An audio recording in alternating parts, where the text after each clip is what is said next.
Hello everyone, I'm JustHearMeowt. Welcome to my channel. It's day 10 of the Ryan Walshe trial and we're finally at closing arguments. Now I for one have a lot of questions that I still need to answer. Why is the prosecution so boring? Why does Mr. Tipton on the defense pause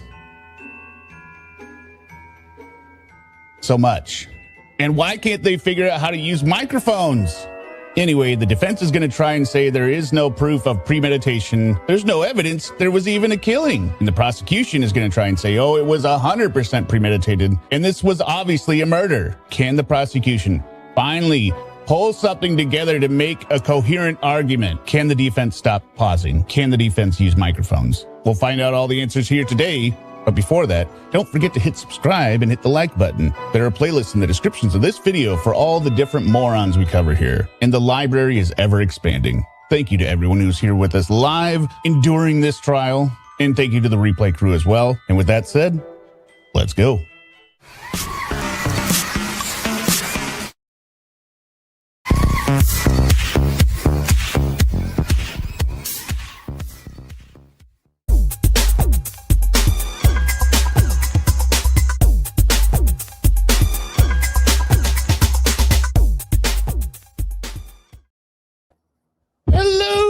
Everyone, welcome on this Friday evening. We are here for the last day of trial as we entered verdict watch. But let me bring up Suma. Hello. How are you? I'm great. How are you? Oh, those are some nice Christmas lights. I didn't notice them before. Did you have them up the other days? Yeah, I did. Well, a few days I've had them. Yeah, I think just the last time we did this together, I had them. Okay. That's very festive. You know, maybe I should get some Christmas lights in this place. I'll have to ask AI to do it. But anyway, basically all we have today is closing arguments. And what were your, we don't have to give me a conclusion, but what maybe share your impression of them overall? You know, for me, it's a hard take, actually. We just watched them, as you know, in my live before this, which I think is good because then we can all know what we're talking about. But I thought the defense did not do as poorly as I thought he would. He does not have a lot to work with there. He lied a little, which, you know. And I was not super impressed with the state. You? I thought the defense did.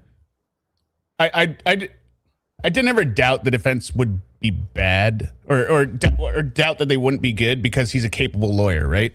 He has shit to work with. Well, I mean, his style I don't like, right? But he's obviously intelligent, right? He's going with what he has to work. I think he really did not do well at the very beginning with some of the things he said. I think he kind of redeemed himself at the end, but he was also too long. I think the state, it should have been the guy delivering it. I think it would have been more forceful compared to his delivery, right? She was just, yeah, he's not very forceful either, but yeah. But he's at least clear and like in comparison to the opening statements. I was not thrilled with her. Yeah, I mean, she did better than I was expecting, but not as good as mine that I would have done. Like, obviously. But anyway, I also forgot to mention. Could have done it better. I forgot to mention in the intro, this is a commentary channel. I will be pausing and making commentary with Suma. Thank you. I realized I hadn't recorded that. I was like, dear God. Yeah. It's amazing that it has to be said, but yes, here we go. Yeah. Well, there you disappeared again. Great. I'm here in spirit. Oh, and also here. Okay, these are the jury instructions at 8,000 speed. Get home safe, Kim. Kim got locked in at work tonight. Locked in? Yeah. Like a fun, lock-in party? No. Oh. She work at a cemetery? No, it's not. Nothing exciting. Yay. The security guard had a whole conversation with her and left her locked in afterwards. It's like the Orange County courthouse where they just basically locked us in. Right. Okay. I've got subtitles on it, but of course they're going to have some errors. Yeah, most people don't know what the word commentary is. Okay. Look.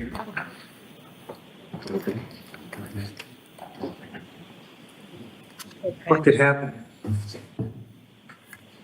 to a loving father and a loving husband? We're making lie to please before ladies. See, I really don't like his framing it here, because the answer to all these questions is murder. What can make a loving father and a loving husband lie to police for 4 days, covering up a murder? Yeah. And just because you say he's a loving husband and loving, I mean, doesn't mean. And I don't know what he really hits the father aspect. I really don't know what that has to do with anything in terms of killing your wife. Well, I guess because he was the stay-at-home dad, and there's some footage of him with the son in the murder aisle. I don't know. But he did. He leaned into I think he was trying to tap into any potential jurors that don't trust the government. Okay, gotcha. You know what I mean? That has nothing to do with the father thing, but I do think he did that. It was a separate tack that he did.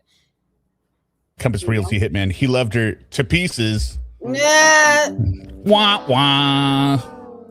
He was like, the government wants you to believe, the government wants you to believe this is an extreme thing to do. Right. It's like, this is not a tinfoil cap kind of time moment. Right. It's not. I'm going to pause when I get to the line where I think it was really not what he meant. Search for the unspeakable on the internet. Exposed body of the woman that he adored. Yeah, the subtitles are totally wrong. It says, dispose of the body of the woman he loved. Government. The government suggests it was an affair. There's no proof of that.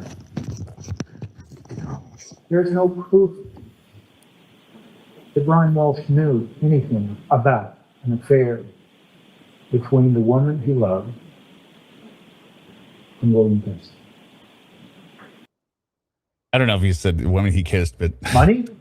The second reason that the government suggests, family money? Money that the family had worked together for years and continued to talk about? See, this, I think, is the first misstep. Brian hasn't worked at all for money for years. The last time he got money was in 2018, and it was part of a scam. Yeah. In text messages and the sales of property, trying to protect the assets for the benefit of the whole family and the future of their 3 children. See, I really, this is a hard one to sell, dude. Like, what are you doing? I feel like he's pushing it a little, right? And he also says they didn't have financial problems. It's like, bro, everyone knows they had financial problems, yeah. Right? Thanks to him. A motive? There's no motive. Yeah. There's strong suggestions of several motives. Refusal to consider prison? Yes, that is introduced through witness testimony. For a terrible mistake he made. The case that began in 2018. There's no proof of that.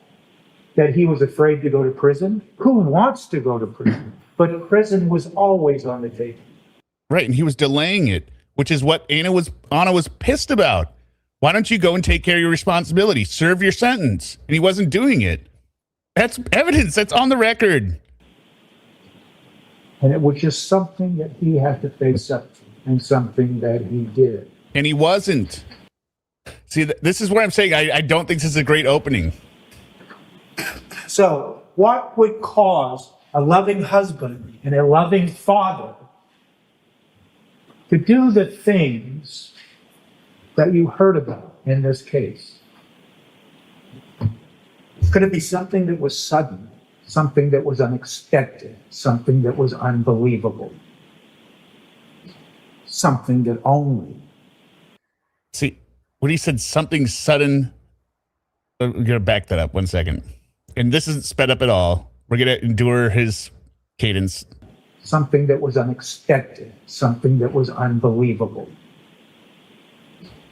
Those are all descriptions that people have about the dismemberment, right? But he's really talking about the sudden unexplained death, right? But he doesn't really, it doesn't come off like that because everyone's thinking like, no, he cut up it was unbelievable, unexpected. Yeah, horrible. Yeah, because they heard what went on here. So to them, the horrible, disgusting thing was, right. And even, I think he even, in the trash. I think he even says it, a horrific, something yeah. Only a medical examiner would understand, have knowledge of. Well, but not a man like Bonnie. There was no body. And that right there is a bunch of horse shit. Yeah. Do you know how many relatives are found unconscious, collapsed, whatever, all the time? Yes. None of these people, not everyone's a medical examiner. They do the simplest thing. They call 911. I don't know. He's on the ground. He's not breathing. I don't know. I showed up. He's bleeding. I don't know. They're not moving. They're not responding. Call 911, right? You don't have to Sarah Boone called 911. Even Sarah Boone called 911. Come on. It is ridiculous to push this notion. It is so insane. Something that is terrifying. Yes. Something that defies logic. Yes. When it happens. Right. And you've got to be, because I was thinking, he's talking about the murder and dismemberment. He's talking about the dismemberment. I thought he was. Right. And then you go, oh, no, he's talking about the sudden, apparently peaceful death where they just died in their sleep instantly.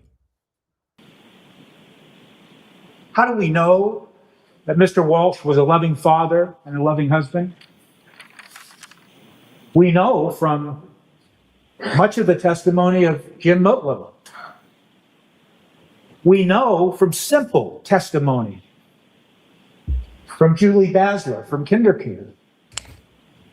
When asked questions about her experience with Mr. Walshe and the children, that he would show up and he'd be interested and he'd be friendly and he was always interested in the progress of his children.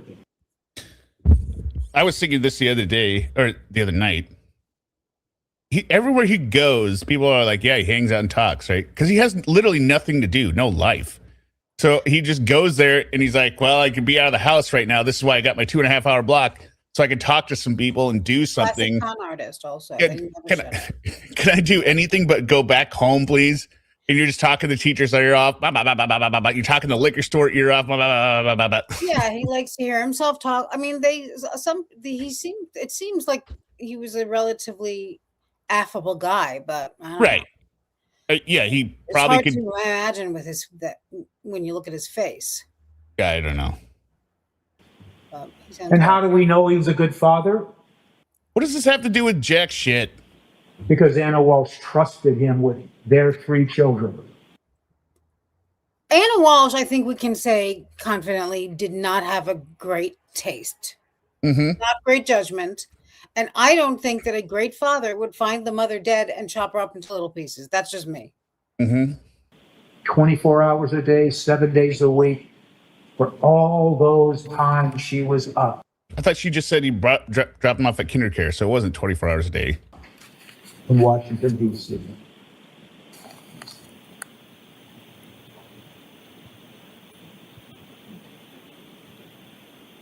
The unthinkable happens.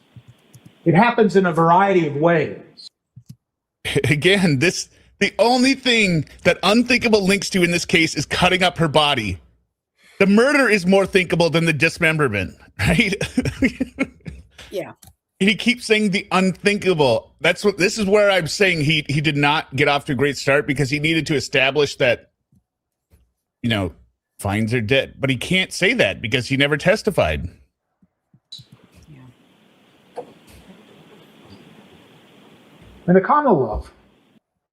Should have gone with a different word, basically. He should have gone like the unpredictable, maybe. The unpredictable. The unforeseen happened, not the unbelievable. Tragic, even. I don't think he used tragic. Yeah, tragic would have worked as well. Better, right? Like. But he needs it to be. But he needs to frame it as. It's an isolated family incident. Family tragedy. This is a family tragedy. Mm-hmm. Not a crime. Right. But he has to, but I think his problem is tragedy works, right? But tragedy doesn't spur the thought of panic, right? It's a tragedy. Like, oh. Right. It's a so time he's for trying mourning, not yeah. asking Google how to clean up after a murder. Ex-Striker's not feeling well tonight, so he's in his little race car bed, and he's getting... Yeah. We put him to bed tonight. Yeah, we gave him some chicken soup. Prove to you beyond a reason. Wait, whose birthday is it? It's Miss Sofin. Okay. Happy birthday, Miss Sofin. She's 48, ready for the home. Reasonable doubt. It was also King Chris Zay's birthday today. Oh, okay, cool. Yeah, we have 2 birthdays so far. Who would have thunk it? I know. That a homicide occurred. That a killing occurred. Nothing proves that beyond a reasonable doubt. Yeah, it does. I'd say so. Circumstantial. There is no direct evidence, sir. Sure. You mentioned circumstances in a very, I mean, if you're listening to it carefully, but hopefully I'll hear it this time. The Bethy Boop.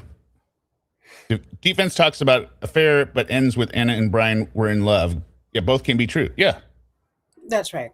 I've seen many episodes of The Bachelor where they're in love with the 2 people at the end. I've seen no episodes of The Bachelor. Well, my wife watches and I catch it, so. On the facts and circumstances and the evidence presented to you. There's evidence that he lied to the police.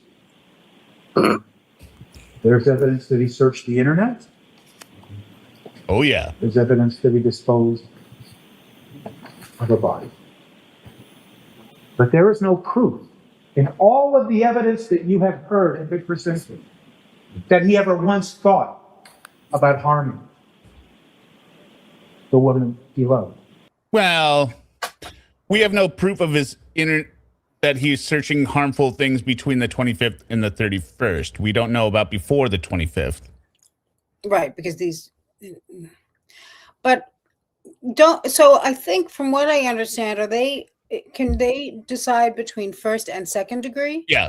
So it's, okay. It's first degree, second degree, or not guilty. And, I mean, not that, so the burden, like first degree can be in this, doesn't have to be like days of planning it, but. No, there has to be some forethought though. Like, right. And I guess that's hard to prove in this case. Yeah. What do you think? I mean, if you want to give it out, what do you think your verdict guess is? I would say second degree. I'd say second degree as well. Yeah. And I hope that the delay they're having is deciding between first and second. Do I think it was first? Yes. Do I think the state proved it? No. I mean, beyond a reasonable doubt. Yeah. You know what makes me suspicious, and the reason why I think it may be first, I don't know if I would be beyond a shadow of a doubt or whatever. Mm-hmm. I never get the term right, but beyond reasonable doubt or whatever it is, mm-hmm. is the fact that he lost his phone the night before. Yeah. Is very strange to me. That's what I was telling my dad. And that's what that's in my statement, I think, as well. Or whatever I read last night. Yeah. He there's things that it could convince me it was first degree murder. Would I be comfortable with first degree? Yes. Oh yeah. Could I be angry with somebody on the jury for being like, it's not beyond a reasonable doubt? It's probably, but it's not definite. I wouldn't be sitting there being like, you give me. Right. Yeah, I get that. I do get that. And when you're on a jury, because I've served on a jury a few times now, they really hammer it into like what you're supposed to be thinking about and what you're not. So they tend to follow those guidelines really strictly because it's very, it's important, and you're left with there's no gray area there, Yeah. Carolina Hurtado says, I'm going to say M1, they proved premeditation, in my opinion. I don't think that they proved it beyond a reasonable. This is on the Commonwealth, though. They had the tool, they had the crumbs there. They could have done it, but I think they screwed it up by not highlighting this stuff explicitly for the jury, right? So, okay, we'll keep going. That he ever thought about harming the woman he loved? Did he ever plan to harm? Did he ever intend to harm?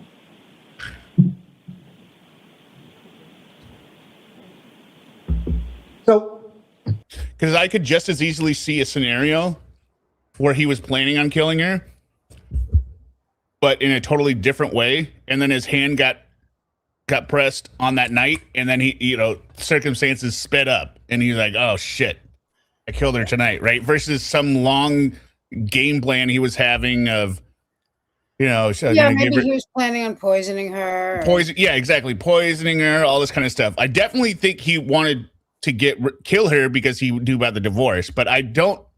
You could easily make the argument that the manner he did it does not appear to be what someone would have planned to do. Right, exactly. And maybe he just thought, who knows what he was going to try to do? Maybe he was going to try to strangle her and it backfired and whatever. Murder usually doesn't go as planned, I've heard. Oh, I can tell you from firsthand experience. I've heard from you.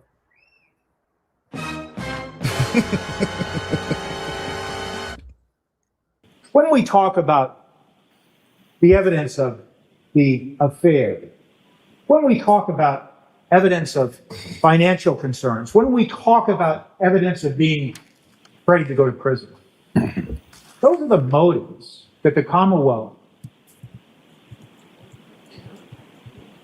needs to prove to you to support any notion that a loving husband and a loving father would kill his wife.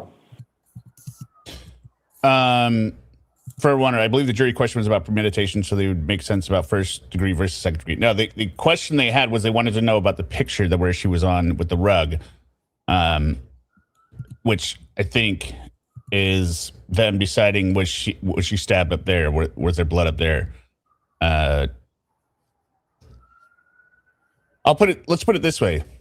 Would you feel comfortable with a family member of yours being convicted for first degree based on kind of this, notion? I don't think I would. It's very hard to say. It depends on the family member. Yeah, it does as well. I mean, if I knew that they were, honestly, if it was a family member who I know is no good, I would be fine. I would be probably care more than the average person that he'd be put away forever. Because when you know someone who's horrible, it's the worst. Right. And the evidence suggests there was no motive at all. And without a motive, without a reason that is based on facts and circumstances, logic and understanding, without that, you have a sudden and unexpected event that results in confusion and panic and fear. And this is where I also think he is not doing well. He should just focus on the lack of proof of how she was killed, lack of a motive. I would focus on the guidelines of the actual law. Right. Stop it with this sudden unexplained death bullshit. Nobody believes. Nobody it makes sense to dismember if you killed her. It doesn't make sense if she died naturally. Correct. That's right.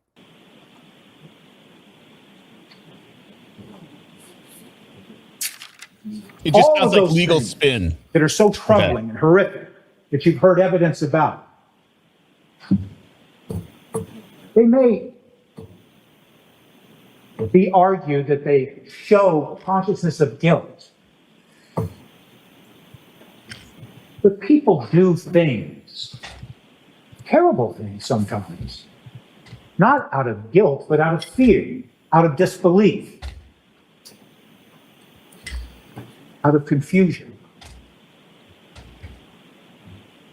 Certainly, a loving father and a loving husband would feel guilty about what he did do. Not just about lying to the police, but what he did do in the context of what he did to the woman he loved. In a moment, in hours, and in days of confusion and disbelief and horror. No, that doesn't make sense. If you're in disbelief, you don't cut up the body. And I don't know if the prosecution actually said this sentence, but what she should have said, like I said in my draft closing statement I said yesterday, the one thing Brian does not search for, he's searching for how to get rid of footprints, how to get rid of DNA, how to get blood off of wood. He never searches for sudden natural causes of death. He never searches for suddenly dead, because that's the one thing he did not have any questions about. He knew how she died. And I don't know if they said that, but that's what they should say. There are a lot of things they should have said. Yeah. The other thing that I don't know if you can argue this as the state, but, you know, if you notice, the defense is trying to say there's no motive. There's absolutely no reason why you should suspect Brian of murder. But then at the same time, they're saying he freaked out because he thought he was going to be blamed. Well, Brian thought there were reasons he would be blamed for the murder. Right. Brian thought there were things that he would be tied to him as motive, right? So I don't know if you can argue that, but it's I don't know why not. Certainly in their closing they can. I mean, I don't know if it's saying like when he was objecting during the first part, I don't want people to make assumptions, right? Or, you know. Right. There was enough. Or like what word did he use? He used to speculate, right? Yeah. I don't know if that crosses into speculation, but you know, certainly it can't work both ways. You can't say he was so panicked because he knew he would be blamed for her murder. Well, then why was he thinking he would be blamed for murder if you're saying there's absolutely no reason he could be considered for murder? Last thing on my mind, if someone died in my company, would be they're going to blame me. Even if, you know, I mean, I know it's usually the last person who sees them, but like it just wouldn't occur to me. Well, it all depends. I mean, if I'm doing batter's practice in the living room with a piano leg that just happens to be sitting there from a grand piano that we took it off, and then I'm swinging, and I don't notice my wife comes up behind me, and then I do a full swing, and it cracks her head, and I'm gonna be like, they might blame this on me. Well, I'm talking about somebody just dies the way he's saying. Okay. Right. Like, this totally looks like I meant to do this shit. This is not like this. Nobody's going to believe I was doing batting practice in the living room. Chop her up, though, and hide her body. I still wouldn't chop her up. You know, Nobody's going to believe I was doing batting practice. Ask some of your neighbors, and they'd be like, yeah, he's a pretty big idiot. It's totally possible. Whereas the kids are in social services based on other stuff we hear later.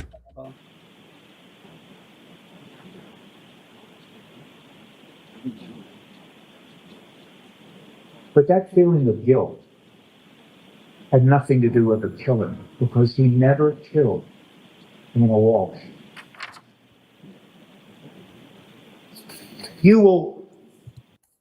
I would have said didn't, not never killed. That's maybe just ticky-tack on my part, but just say he didn't kill her. He didn't kill her, not he never killed her. It only has to happen. He's not good with his words, sorry. It only has to happen once. Yeah. I don't care how many times they say he killed her. He never did it. Yeah. Hear arguments that you've seen the evidence that might evoke emotion. Who wouldn't feel emotional? All right, this part's and good. What you've heard, what you've seen. But your obligation, and I don't mean to sound like I'm lecturing you at all. Her Honor will instruct you on the law, and that is not my province, but you cannot base your verdict on sympathy for Anna Walshe. You can't base your verdict on anger to what Mr. Walshe did. You can't base your verdict on passion based on the evidence that you've heard that is upsetting and terrifying and at times disgusting. Most times. But that's not what you can do as jurors in this case.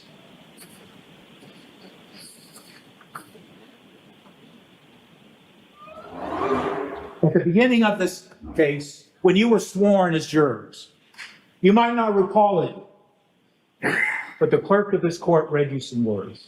Are you calling us stupid? To this indictment, the defendant pleads not guilty. He places himself before this country. This country. Who is eating pistachios or whatever right by the microphone? Exactly what I said. Does someone have a bag of peanuts in there? What the hell? Jackie says, God, I don't want to good. lecture you. I don't want to sound like I'm lecturing you, but have a seat for an hour or three. Yeah. Which you are. The obligation that you have accepted in this case is unlike perhaps any obligation that you've ever accepted in your life. This is demeaning to the jury. I don't like this. Like, wait, you're saying this is more important than anything I've ever done? You don't Thank know you. me. Yeah. Yeah. Your client cut up his wife's body, I think. I mean, quite frankly, I don't give a shit about this. I've done much more important things just Yeah. this morning. Perhaps. Ex-Derek That's is for sick. you to judge. He doesn't But care. your obligation requires that without passion and without anger and without sympathy, that you assess the facts as troubling as they are, and at times as horrific as they are, and make your verdict rest on the evidence and nothing less and nothing more. Unbelievable? Facts that don't make sense at times? The entire time. Something that is incongruent? An example of that. My client cutting up my his dead wife's body. That's the number one. Oh, you're gonna point at Mr. Jemlu. Got it. Is the end of Mr. Jim Lutlow's testimony. Buttlows. That's a Where bad for almost choice, in an my opinion, also. Yeah, not good. Not good. The jury would have felt very sympathetic for that man, and you're going Yes. to try and reframe his testimony again to the same bullshit you did yesterday, being like, what? I Yeah, can't believe she's missing. You guys are in love. No, it's why is she missing? Right. That he totally misrepresented, and I think it was a very bad choice because that man was lovely. He should be protected. It's possible they're just rolling the dice on one of the jurors being extremely stupid. Oh, I thought it was because he was wondering why they're missing, but he's saying it's because he can never imagine Brian doing anything bad. Okay, I got it. Yeah. Sorry. hour. Right. He talks beautifully about the love Wrong between pipe. these two people. That he talked glowingly about Mr. Walsh. And then toward the end of his examination, he wanted to say something about now he was thinking there might have been some kind of problem. No, that's not what he said. He was trying to introduce and explain over and over. Well, I knew this was a problem based on prior conversations. Like, no, base it on this testimony, base it on the call on the 29th. I can't remember the exact words, but I know it was bad because I said I had to follow up with her. And reflect upon the evidence that he gave of a phone call he had with Mr. Walsh on the 4th. When the conversation And also intimating that he's a liar, right? Like you said, right? He said this whole thing for an hour, and then at the end, he suddenly changes his tune. I mean, he was just answering questions, obviously, honestly. He was Right. not, just shut up. was confusing to Mr. Mutlow. Confusing where he kept asking what could have happened that would result in Anna Walsh leaving. The lie that Mr. Walsh was telling people out of fear. It's his lie, right? But That no one was going to believe him about what happened. Because he's So a he fucking lied. liar, a known liar. yeah, he's a moron. The way you prove what happened is you keep the body and call the cops.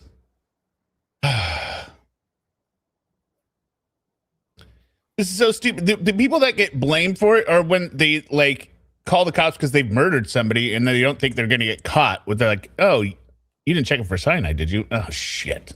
Yeah. But consider the way that Mr. Mutlow had a terrible time trying to understand that. And why? Because it didn't make sense. No, it didn't make sense. Because what he was thinking. Just like if I said, my wife was missing and people asked where it went, I said, she went to the moon. Right. They wouldn't be like, that doesn't make any sense. Why would your wife go to the moon? You guys are in such love. Why would she go to the moon? Right, that would be the question. She's so in love with you. Why would she go to the moon? Right. Not, what the hell are you talking about, the moon? What? She dug to the center of the earth. She's dead, isn't she? Okay, so she's dead, right? That's right. Okay, got that. Now what? No, she went to the moon. What are you talking about?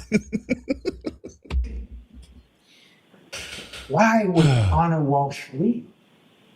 They love each other. I know them both. If I was on the dream, I'd be rolling my eyes all the way back. I'd be just staring at the back of my skull at this point. Yeah. It makes no sense. And that is what happens when there was no verdict today, Sherry B., the tax lady. We have to wait till Monday. Something happens that is totally confusing. You just can't believe it. We have to pause less. We're only 12 minutes into this.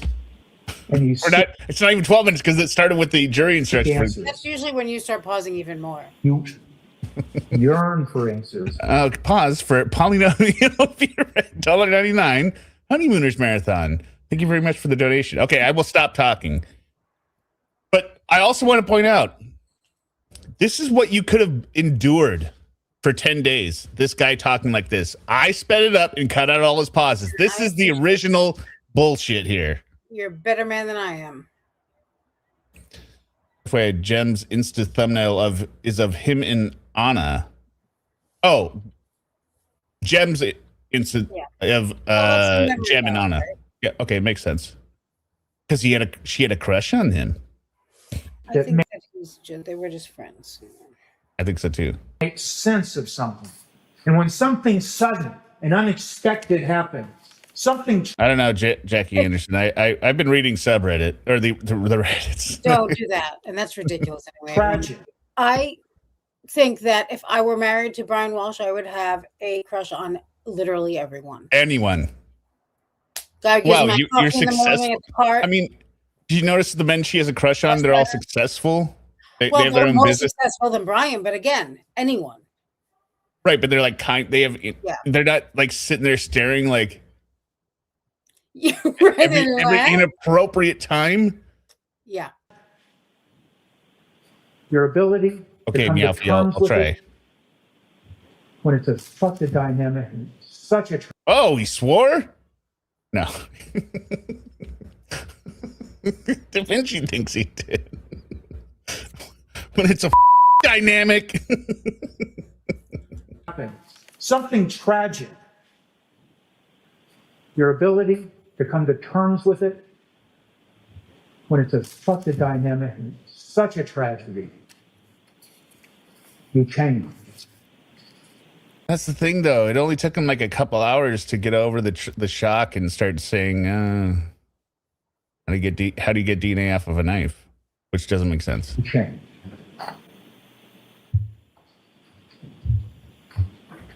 The evidence of the searches. The dark, troubling evidence of the searches. They began at 4:52 a.m. This is another bad argument. On January 1st of 2023. And the first one is, how do you dispose of a body? How do you dispose of a body? It causes chills. It causes disgust. Look at all of those searches. Think of how they evolve. Consider how they go from one subject to another in rapid fashion. Searches conducted by a man that is in disbelief, in confusion. Now, I would say it's searches by a man that is panicking and in fear of the crime he's just committed. 5 hours spending with his wife on New Year's Eve, enjoying life, talking about the future. Talking about the future. This is such a cliche statement. Nobody talks about the future, right? You just talk about things that are happening, right? It's not like, let me share our 10-year plan with you, Jem. This is the future. They already planned the future. That's why they have the kids and the house Right. and all that, and she's doing everything. So, Meow pro se client. This man is a Jim. Wink, wink, nudge, nudge. Oh, nice pun. And then the sudden and unexpected tragedy happens, and it doesn't make sense. Yeah, the sudden unexplained death doesn't make sense. I don't like this wording of these arguments. If Mr. Walshe began to make those searches with murder in his heart as a result of murder, then why isn't the first search how to dispose of a body after murder? Well, let me just hypothesize for you, Mr. Defense Attorney. And I would have included this in the closing arguments as well. He's searching for how to get rid of a body, right? And the top results are call a coroner, call 911, go to a funeral home. he mentions the funeral home. Yeah, you could have it cremated. You could have the body cremated. You could do a ceremony if the body isn't found. All this kind of stuff, like all these like actual normal articles. And he's like, no, I can't do any of that. I can't do any of that. What If happened? you call a funeral home, they will call. You have to call 9. I mean, it's a Yeah, they're going to call 911. I need advice for after a murder. How do I get rid of a body after a murder? Right. Because these other searches aren't doing jack shit for me. His search algorithm is not get rid of a body privately. Yeah, how do I discreetly get rid of a body on the DL? Exactly. That's why his searches shifted to murder, sir. Not because he wasn't getting good funeral guidance, right? And you're like, Right. these are all really boring. What about a murder? I'm looking for a funeral home that is in my faith. Yeah. Funeral homes near me that cover up murder. No questions asked. Funeral homes near me. After hours funeral home. 24-hour funeral homes. Cash only funeral homes. Yeah.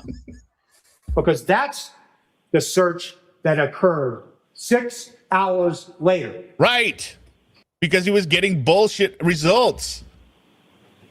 And when you see that word murder, no one would not react to that word.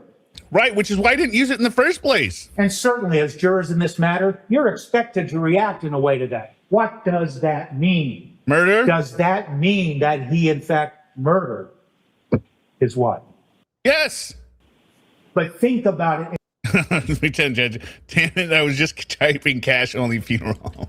in context. In this case, on these facts, context matters. I don't know what context could the word explain murder murder. is used in these horrific searches is 6 hours after they began. And I tried to ask Trooper Garino, one of the forensic specialists, as he called himself, associated with the Mass State Police.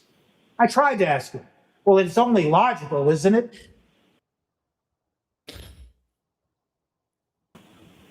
That if you don't get results, you change the wording. Right, exactly. Hit that on your closing argument, State. He didn't get the results he needed because he was dealing with a murdered body. We all know that from our own common experience. And you look at those searches that came and went. Call J.G. Waitworth. 877 is a cash now. Oh, man. The subreddit people would really hate this stream so far. It is. During this time, and why is this jackass pausing and talking? I don't know. The I always result- say nice things about you on Reddit. I can show you some posts. That's right. I can show you some I don't entire think- threads I try Had not to to do- look at anything about creators, actually. But with funeral parlors and cemeteries and things like that.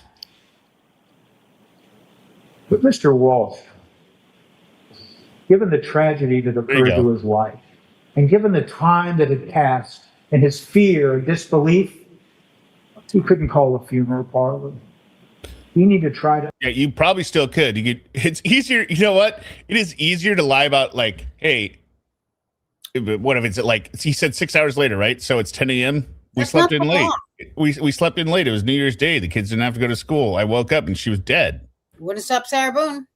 Nope. Also, yeah, right. He couldn't call a funeral home because you can't call a funeral home when you have a dead body in your house. Well, if you have a stabbed victim, you can't call the Yeah, funeral but you home. can't, even if it's a, I mean, either way, an ambulance is going to be called. Medics are going to have to call, a coroner has to show up. They're Yeah, not- yeah, I got you. You Yeah, know. yeah, I understand. Understand It's a great point. what can I do?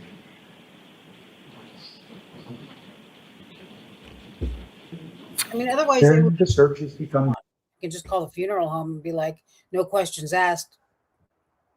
Yeah, like in You know, John Wick, right? He just calls them up, gives them a couple gold coins. They show up, take care of the bodies. darker, they become more upsetting. Now the thought is dismemberment. And there's searches like that. You've heard about them, you'll read about them. And then you see searches that cover days. And there's searches about cleaning. There's searches about how to clean up. You'll read them. And even though they don't talk about murder, they are equally upsetting because you're thinking, as jurors in this case, he's thinking about cleaning up. The basement. He's thinking about how you clean a concrete floor. Well, what about the wood floor? Context. 1,034 pages. Here's where he gets them good. Here's where he gets the state, and I'm going to say state instead of Commonwealth. I don't give a shit about Commonwealth versus state. This is where he gets them good. And it's their own fault for doing this presentation the way they I did wonder it. if it's the same thing I'm thinking of. Of digital data, 3,667 records taken from his MacBook. Not one record, not one page refers to any plan. Not one record, not one page refers to any intent to kill. Nothing. So keep it in context when you review that exhibit and those searches and ask yourself, why is a man searching now if he had intended to kill his wife? Because he's a moron. I mean, come on. He also He tried to intended sell he fake shouldn't have Andy to search at Warhols. all. He Huh? tried to sell fake Andy Warhols that weren't even like he has no concept. He doesn't have forward thinking. He doesn't No. have future thinking. He's a shyster. He's a shyster. Why is the man searching now if he had planned to kill his wife? But this is what also is a it? good argument for He second planned degree. it or he didn't kill her. I mean, yeah. Yeah, I know. But it cuts both ways, right? Okay, so he didn't expect to do this and he did it. Yeah, so he did it, but he didn't plan it. What are we going? What are we doing here? This is what I would have leaned on the entire time as a defense. He's not getting off unless there's an idiot out there, right? But you could totally, with the proper argument, get him on second instead of first, and then he can have parole, and that's the best he can hope for. And I think that's what they're going to get him on, but I don't think he's going to get parole. That is the government's No, because he's not going to take responsibility. Yeah. But he did it. theory. He planned it. He deliberately premeditated the plan to kill his wife. Where is the evidence? Bad phrasing. Bad phrasing. Don't announce what the state is trying to prove. You see this? If he had planned to kill his wife. And that is the government's theory. He planned. He deliberately premeditated the plan to kill his wife. Is that Freudian slip? Well, why are you saying that as a defense attorney? Don't say it as a affirmative statement. Say he did not. Where is the evidence of premeditation in thousands of pages of records? I suggest to you respectfully, you're the jurors. What is the evidence of premeditation? Yeah, Darcy's, that's on my mind too. Right. My mind too. There's evidence of a knife. Well, there's a text about a knife as There's well. evidence of a knife that is seen in a kitchen cabinet. Did I please have exhibit 201? I would have also hit on this. I mean, I don't remember the Commonwealth's closing. I was listening to it, right? It was much shorter. Yeah. But hopefully they hit on this. I don't remember. And next exhibit 202. And finally exhibit 203. The knife. Perfect. It was above a refrigerator. It was in plain view. Had no visual red blood stain on it. And yet the government wants you to think about this knife. So think about it. Don't ignore it.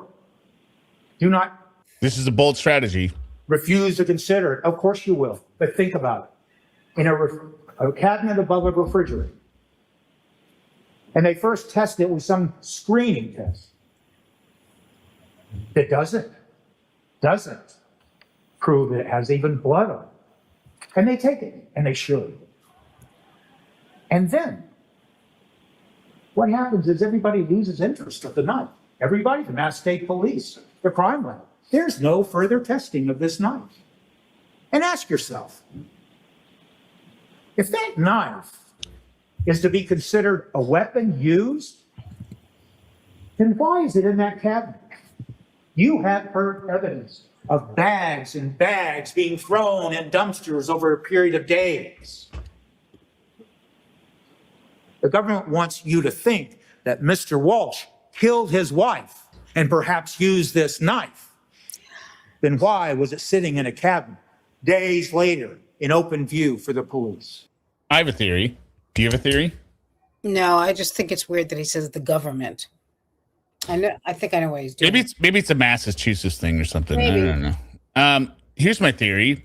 When he did searches of saying like, hey, can DNA be gotten rid of a knife in the dishwasher? Can it remove HIV? And it probably maybe there's results saying, yeah, it kills all biological material, right? Yeah, so he washes the knife in the dishwasher, knowing that the blood is gone, and he puts it in the cabinet above, which is weird. Why do you have a knife up there? It should be in the knife drawer, not above the cabinet. He doesn't know where anything goes because he's never even been in the kitchen before. He doesn't know where anything goes, but he puts it up there. And maybe the reason he didn't throw away is because he forgot about it, because there was 2 stages of this crime, right? There was the murder, the cleanup of the knife, and then he put that up there with the hydrogen peroxide. And he had already disposed of all the cleanup stuff together with the tissue and all that kind of stuff, the Tyvek suits.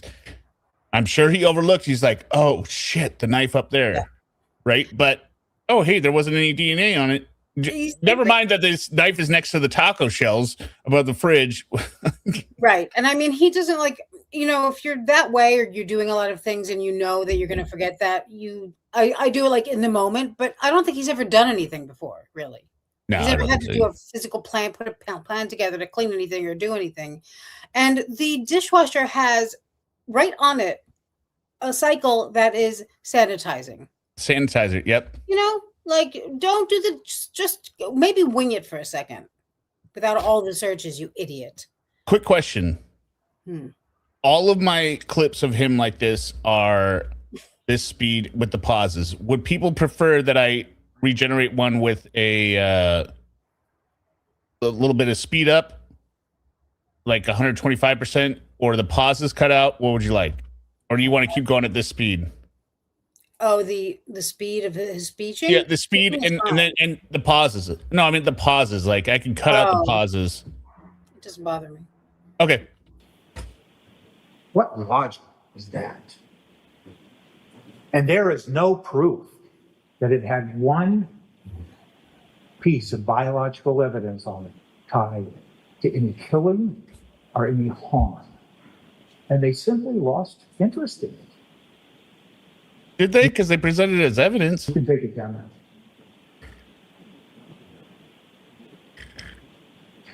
Digital data. Talked All about right, that. people are saying briefly, speed up. Yep. There is nothing in that data. All of that data. And we're talking about text messages. We're talking about backbook searches. We're talking about the life that's embodied in computers that this day and age we know apparently keep track of everything we do and to some extent everything we think about. God damn Because it. that's how the government is using that data. They ask you to look at certain things and indicate and try to argue that, oh, this is what he was thinking. So look at it and judge for yourself. What's in this data that demonstrates premeditation, or intent to kill, or intent to harm? You have heard and seen much physical evidence.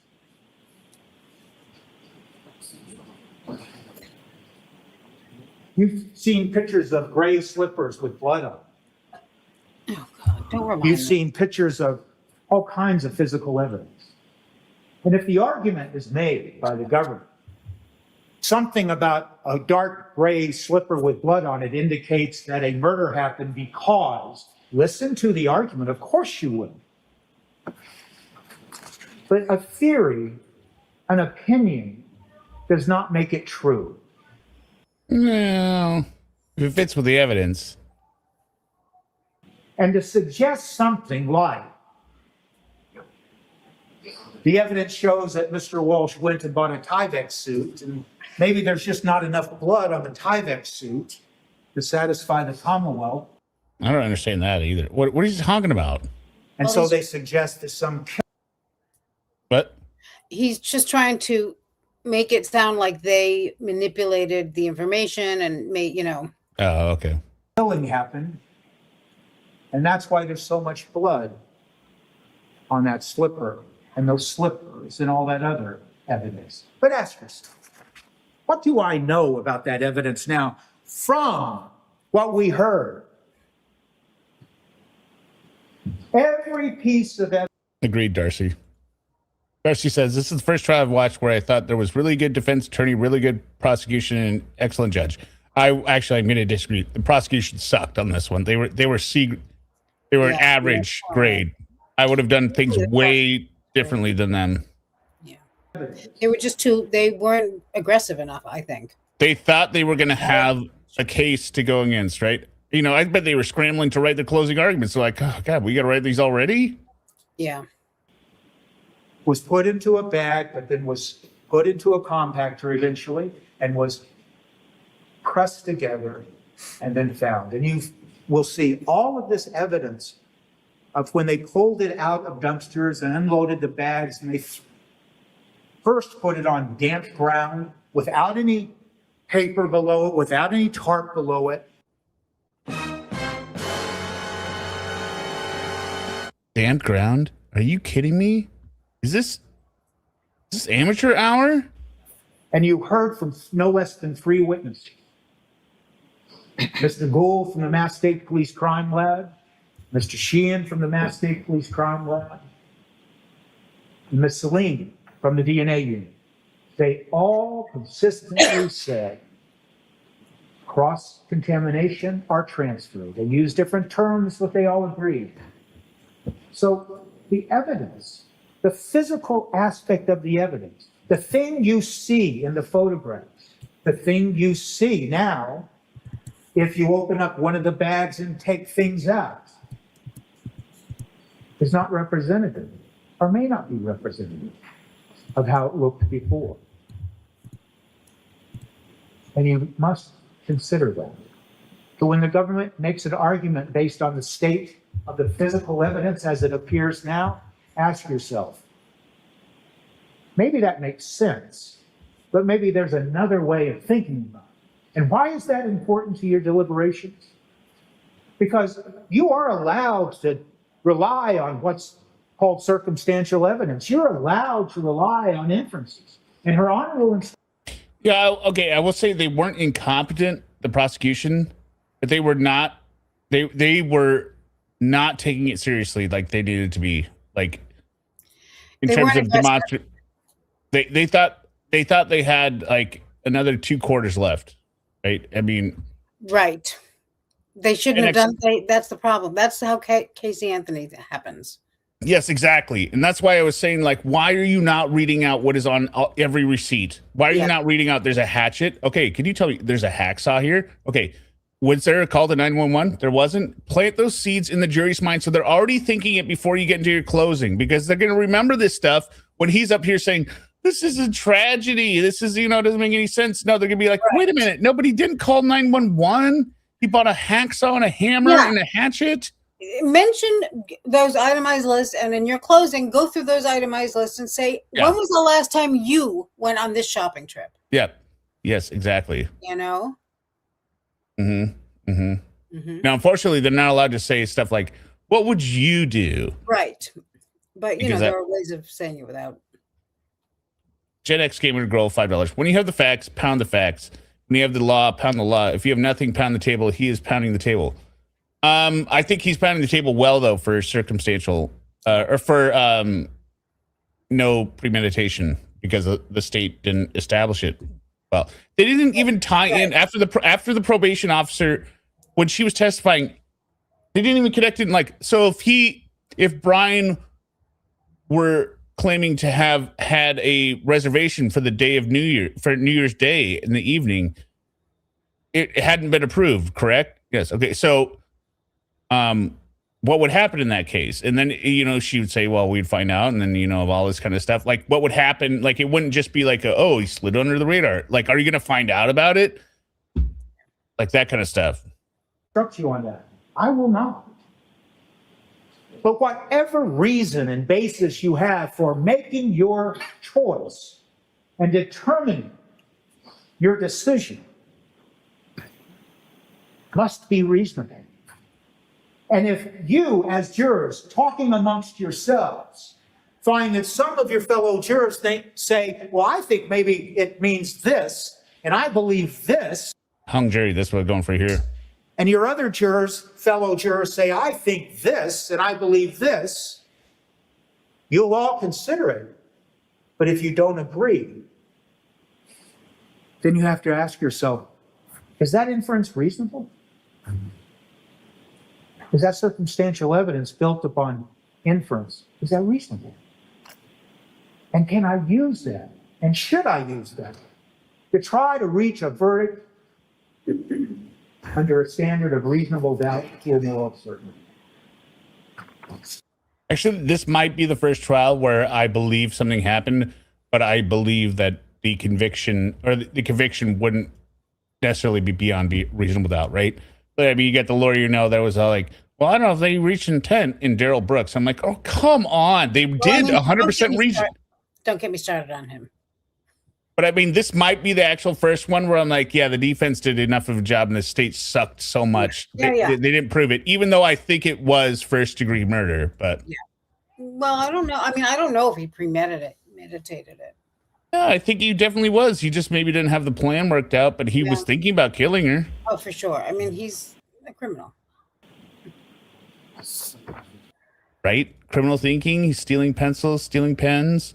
Next thing you know, he's cutting up his wife.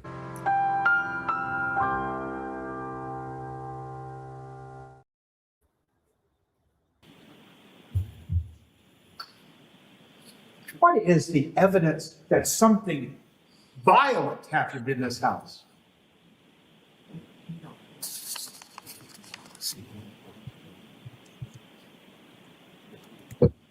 I went through every room as best I could with Mr. Sheena. There was nothing found in the upstairs bedroom. Family tragedy. There was nothing found in the sinks and basins, showers of multiple bathrooms. Nothing found, meaning biological evidence that might indicate something violent occurred. There was nothing found in the kitchen other than a knife that they lost interest in.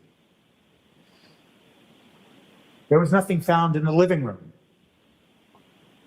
that had padding around the fireplace to protect the children from falling. There was nothing in that bedroom where Anna Walshe, Brian Walshe, as adults, enjoyed their life together and had spent their life together perhaps every night before she moved to DC to take that job. How do we know that? We know that because the photographs show there was nothing there. Even what was characterized as red-brown stains on curtains in the bedroom turned out not to be blood at all. We know that because trained examiners from the Mass State Police examined probably every square inch of that house. We know that because we saw photographs in her testimony about floor that was dug up based on their experience and training. That biological evidence, like blood, can fall between the cracks of flooring and reside on the subfloor. And so they tore the floor up, and you saw those photographs, and you'll have them. And nothing was found. Nothing at all. I asked Mr. Sheehan about blood spatter, and he forthrightly and honestly said, I'm not a blood spatter expert, but he explained it sufficiently to you. Someone wielding a knife or a weapon and causes blood to let out of a body, and you look for blood that has spattered with directionality. Nothing. Nothing in the bedroom, nothing in the living room. Does blood get let out of a body? I think it bursts out. It's like, oh, thank you for releasing me. Nothing in the bathrooms. No evidence that blood drained down the drains. I mean, this is not a good idea.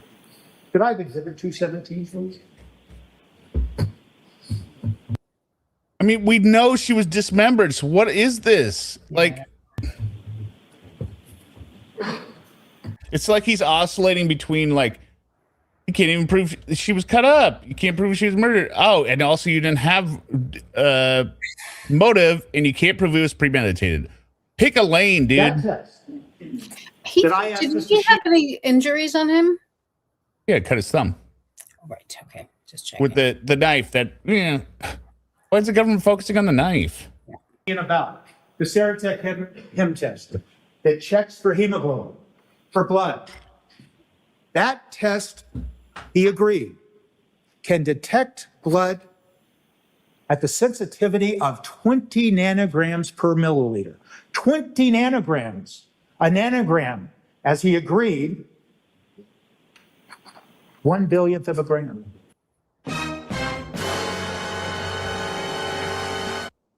Takes 1 billion. Think of how minuscule that is. And they used that all over the house. Once we get to the 30-minute mark, then we get into the... I didn't speed it up. I cut out the pauses, which actually cut it by half. So... And so the government elicited questions and answers from many of their state police, the 10 or 20. They didn't call everybody. That's up to them. But apparently there was no need to, because 10 people or more, as Mr. Sheehan had described to you, he was estimating. He was trying to be as honest as he could and credible, and he was. 10 people pouring over that house all day on January 8th. 10 more people or more pouring over that house on January 9th with their tools and their experience, and they don't find anything except multiple bloodstains where? In the basement. Okay, I think this should pick up the same thing where I just did. He, through all of that, something that he had not done yet. And so what did You hear, we went methodically. Sometimes, I'm sure, On. in the basement. On the concrete floor. Ask yourself, when you heard testimony that Mr. Walsh attempted to clean, and so therefore they couldn't find evidence in the other parts of the house because he cleaned it. Well, ask yourself, wait a minute. Is that logical to suggest that he cleaned the bedroom up so well nobody could find a thing? He cleaned the living room up where the rub may have been. And they couldn't find anything. We went methodically. Sometimes, I'm sure for some of you, it was a little painful. It took a little while. You see those searches where he searches specifically for how to clean concrete. Anna Walsh and her husband. So you might infer, and it might be a reasonable inference, that he attempted to clean that concrete floor. I don't think that it was the same cutoff. So, And yet, what was found on the concrete floor?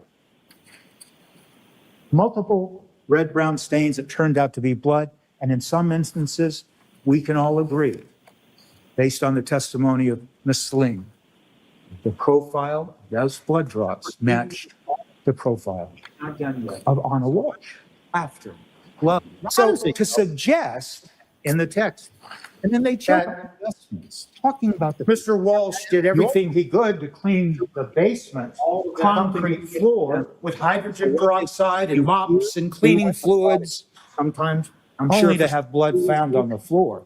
Defies a reasonable inference that he was able to clean any part of that house. all right. Listen for the phrase. We went through that methodically, hour by hour, day by day. And that's when I can both jump over. audios were playing. Like there was a double. Oh, sorry. I had something going in the background. I'll back it up. But just pay attention to that. That's what we're looking for. With hydrogen peroxide and mops and cleaning fluids, only to have blood found on the floor. Defies a reasonable inference that he was able to clean any part of that house. 4 hours. It's ridiculous. Sufficiently to For 4 avoid days, detection. not hours. And why is that important? Because nothing violent happened in that house. And that's why there is no biological or blood evidence anywhere in that house. A little painful. It took a little while, but we went. Wait. Oh, so- The act Wait, did I get the right? Hold on a second. is a nothing violent happened in that We house. just heard this, right? And that's why there is no biological or blood evidence Yeah, we just heard anywhere this. in that house.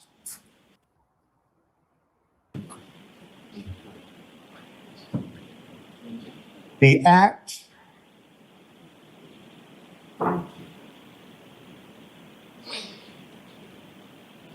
of trying to hide the body of his wife and the blood evidence that is seen on that carpet.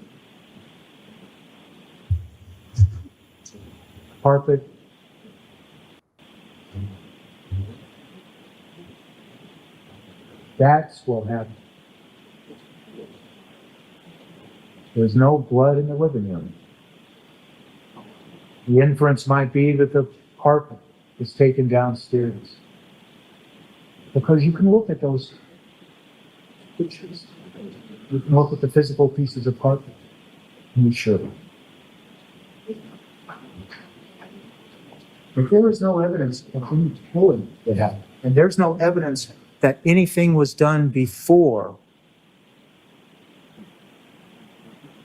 Mrs. Walsh died. And there's no evidence of premeditation or anything. There is evidence. Did we hear about the partial song thing yet? No, right? Blind Okay. in disposing of the body.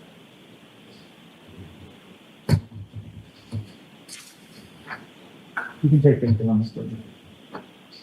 So now we look at the evidence, and I'm just going to characterize it some of the evidence that the Commonwealth has presented to you, and there is no question that their obligation is to present to you evidence.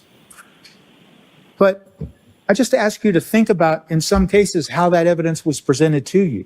And I'm going to use a phrase that may or may not be entirely accurate, but it's cherry picking. Okay, this is the part I was thinking about. This is them getting destroyed by their own presentation style. It's looking at thousands of points of data and asking you to think about it, but not telling you why you should think about it. And what am I talking about specifically? And I'll give you some examples. We already talked about the hole in the ceiling, but let's talk about it a minute. I missed talking about the hole in the ceiling, but that was a very good example. Yeah. Talking to you about that hole in the bedroom ceiling as I think he meant maybe during the trial. Oh, yeah, maybe, because he didn't say it. Now he's about to say it, but yeah. If it was of some significance. And yet you recall the testimony of Mr. Sheehan. I didn't see anything significant about it. It looked like somebody might have fallen through the ceiling. And no, that's the last thing it looked like, because there were boards still there. It wasn't. Yeah, it wasn't a hole through the ceiling. Yeah, like a cartoon cutout of a Wile E. Coyote. Like, there's nothing significant about the pieces that Mr. Walshe had stored in the cabinet in that same bedroom. I asked Mr. Sheehan about that. No, I didn't see anything significant about that. Yet you kept being given that evidence. And then as the evidence developed, for some reason, there's Mr. Murphy. And it came out in evidence that Mr. Murphy had in fact contacted Mr. Walshe because there was a promotion going on. It wasn't that Mr. Walshe said, hey, come and fix this hole, this suspicious hole. no, he texted him with a promotion, and Brian said, nah, I'm good. And then later said, hey, can you fix this hole in the ceiling? Because there was nothing at the time when the promotion was going on, and then there was something later. I still don't know what the importance of it was, but Right. There you go. No, it was left that whole thing out. Should have left the whole thing out. Don't confuse people if you're not going to explain to them, And even I was thinking, like, because they're allowed to bring in sudden unexpected death because of his questioning of the medical examiner. I don't know. Why did you bring the medical examiner in? All he did was testify about a clot and a Gucci necklace on the thing, right? You didn't need him. Yeah. And he didn't respond right away, but then he did. And for some reason, they keep insisting that. I mean, I like Lawyer, in terms of like his analysis, right? But I feel like he's too contrarian, right? I feel like hair. What? I don't like his hair. You don't like his hair? I love his hair. I would kill for that hair. Oh, yours is much better. I would kill for that hair. Well, maybe you wait until someone dies of natural causes, not kill. Then I can get it. But I think he's too much contrarian. He's too much of a defense attorney. He doesn't look at things like, I would say, an Emily D. Baker, right? That looks at it like realistically. Yeah, and also the thing, like, because someone just said that he was still defending Sarah Boone. It's like, also, he hasn't learned all the things that he was defending about her the first last time when were lies that she told. Right. And came out in the trial. She's just a liar. So now he's going into, well, if that's true, if she hasn't heard from this one and that one, it's like, bro, she constantly lies. Like, don't be saying that if you don't know anything about what's happened recently. It drives me crazy, especially with her. And this is the argument I have with people who support or posit the position that Sarah was what if Sarah was a victim of domestic violence? Would that change your mind? It might change my opinion of her in terms of like what her life experience would be, but in order to believe that, I need video. I need video at this point. You cannot believe it unless there is videotape of George hitting Sarah, right? Or George being, or Sarah being angry at abused. all, having a temper. No, yeah, or Sarah being abused in any way she describes. Unless I have a videotape that is unedited, I don't believe it. No. It doesn't matter. You can't say, well, what, it sounds true. She has lied so much. She has demonstrated. She will just continue to lie. At what point do you just say, no, I'm not going to believe anything you say anymore? Also, just look at her and look at him and look at the footage we do have.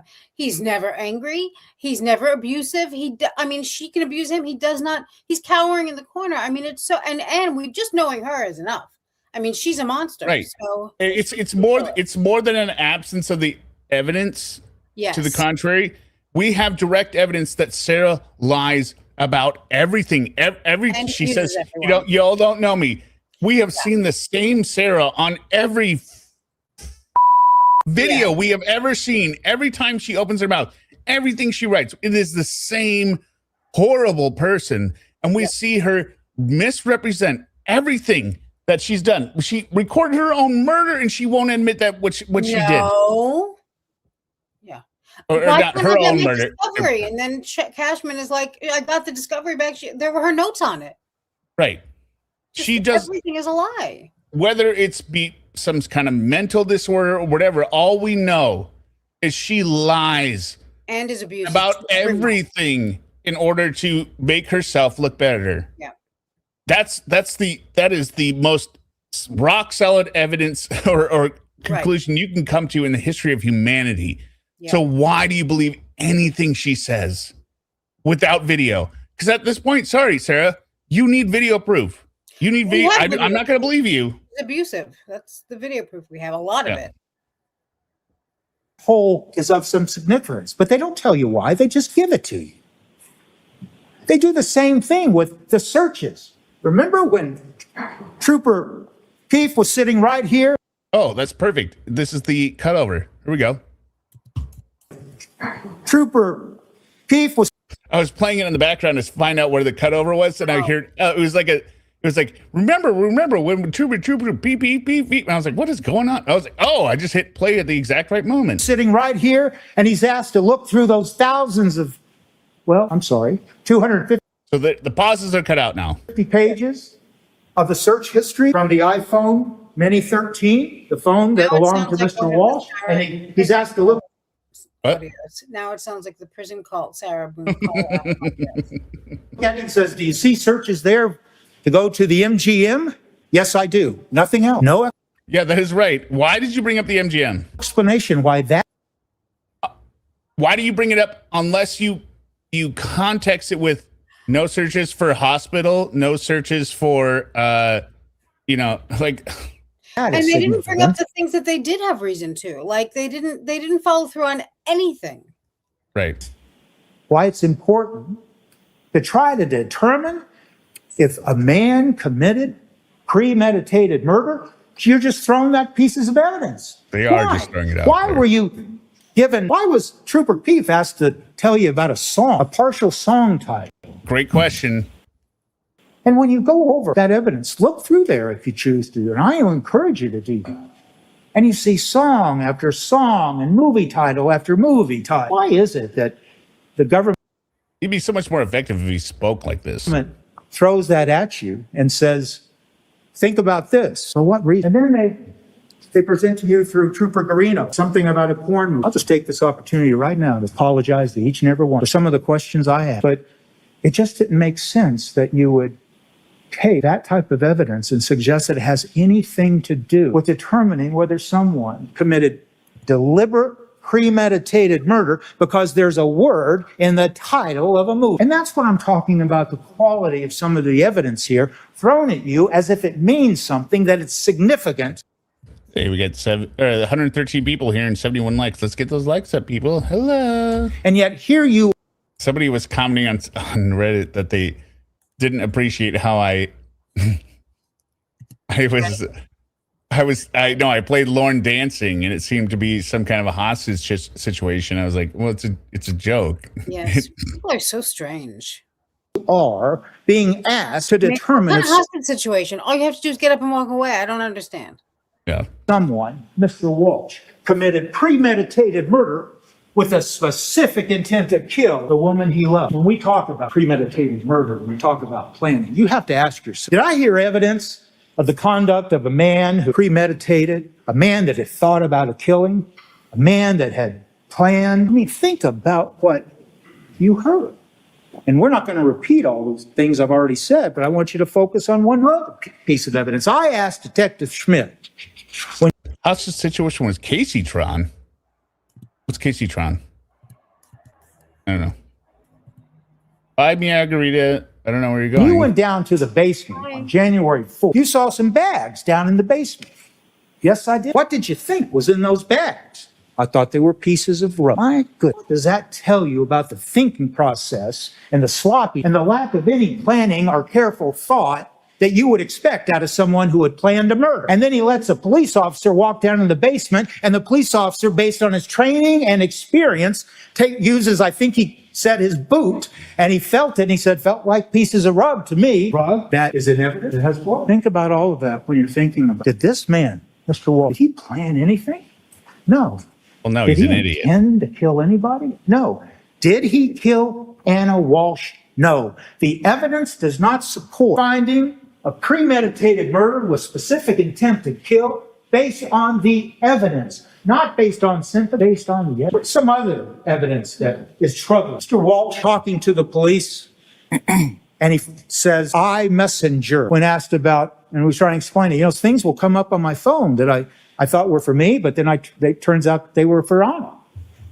And so the government seizes upon that evidence and suggests that there's evidence that Mr. Walshe had seen text messages between Anna Walshe and William Fastow. And those text messages between Anna Walshe and William Fastow, some text messages are placed into evidence, and I'm sure you'll look at. And why would the government want you to believe that Mr. Walshe saw those text messages? Because some of the entries in those text messages are very upset.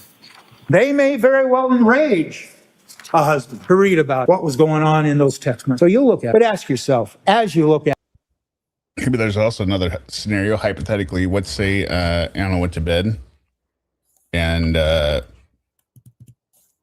Brian picks up her phone and looks at it, right, and sees the messages, and then he gets enraged, right, and then kills her. Yeah. I don't think he cares enough, but yeah. Tabby LH, what is everyone's opinion as why the jury is taking so much longer than we expected? I think they're debating between first and second. Me too. I'm fine with second degree. He's never going to get out. If they come back with first, even better. But Lots makes the point, like premeditation can be a matter of seconds, but they don't even mention that, I don't think. No, they do, kind of, I think. And perhaps as you think, I could see that might upset, that might put somebody in a rage. Problem is, there is absolutely no evidence Mr. Walshe ever saw any text message because he was trying to say, I messenger, and now Meowfie says, Lawyer must have a small weenie. There's no reason for us to make this a Lawyer bash session. Why is my chat so toxic? Because we're broads, that's why. Now from the testimony of Trooper Keefe, there's no such thing as iMessage. We're talking about Facebook. No, you're not alone. But the important, there is no evidence. In all of the... Tabby LH? Tabby LH? I say Tabby.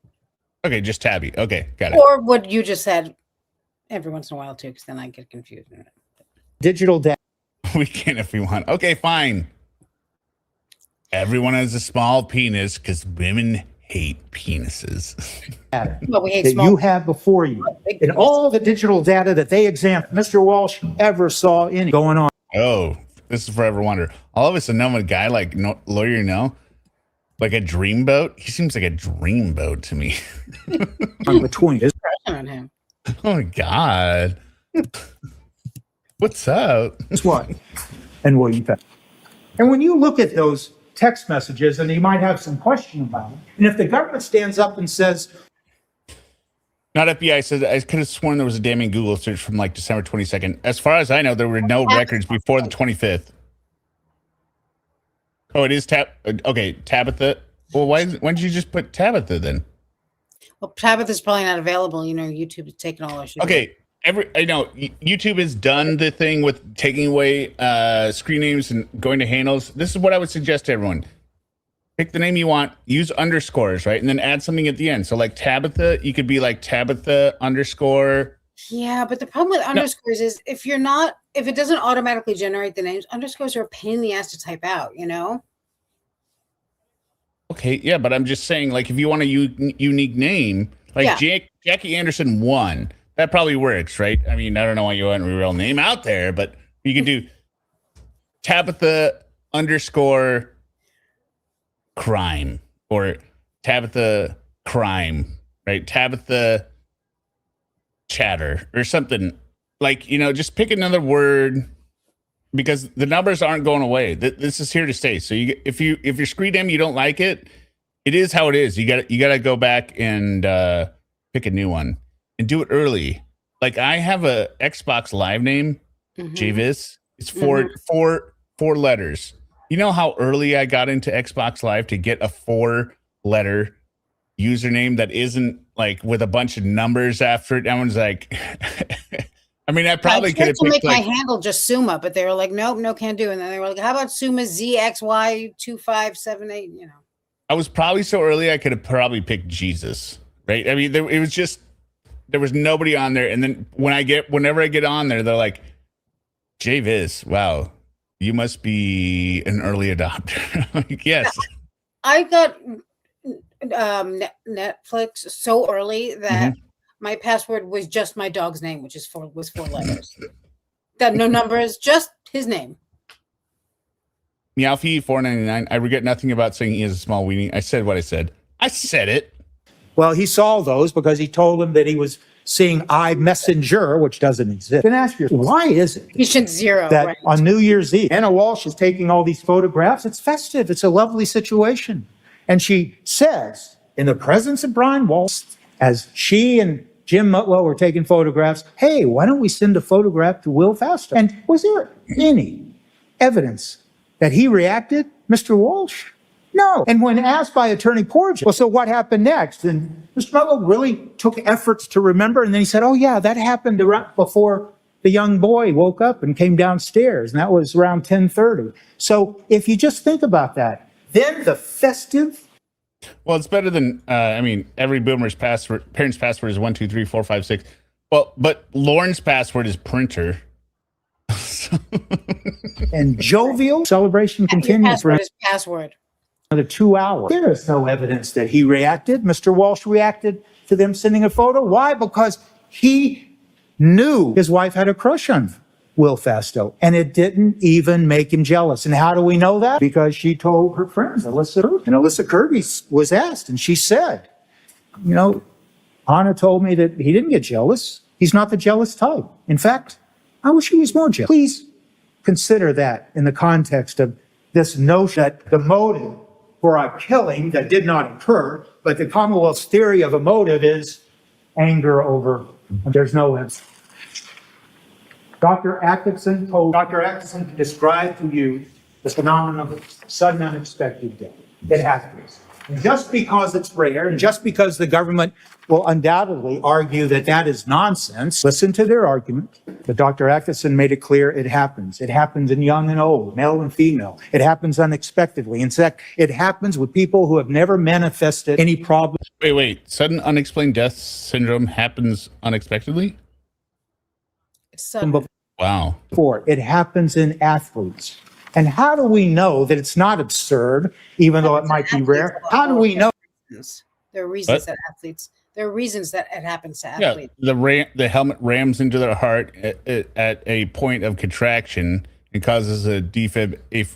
And also, if you're at that level of like cardiovascular fine tuning, it's just more dangerous to do certain things, and like cocaine. I've heard. Yeah. That's by hour, day by day, that basically was the life and the experience that Anna Walsh and her husband, Brian Walsh, were going through in just the days leading up to January 1st of 2023. And what do you see? And you'll have that evidence. You won't have it compiled in the way that I presented it to you, because Trooper Keefe never saw fit to assemble it in a way where you could really see what was going on. But what do you see, and what did you learn from the evidence? Two people communicating by phone and by text, talking about sales of property, talking about investments, talking about the future, talking about reinvesting, talking about buying new property in DC, talking about all of that, and it's all in the text. Joking when Anna Walshe was ill and stayed home and told her husband that in the text. And then they joke about it. I'll get you a plunger. And she responds, it's right there on the text. Joking back and forth in the days leading. That is some real highbrow comedy, right? I'll get you a plunger. Well, you can give me a Porsche. Up to New Year's Eve. I'll tell you what, I'll buy the plunger. You buy me a Porsche. And then you see him shopping for a Porsche for the woman that he loves. How does it go from, I'm going to find you the Porsche you want? It speaks once again to financial issues that were non-existent. How does it go? No, they were totally existent. They might have been ignored. They might have been put to the side, but they totally existed. Yeah. Oh, from that to someone who is purportedly premeditating and intending to kill. And those texts lead right up until she arrived by plane in Cohasset.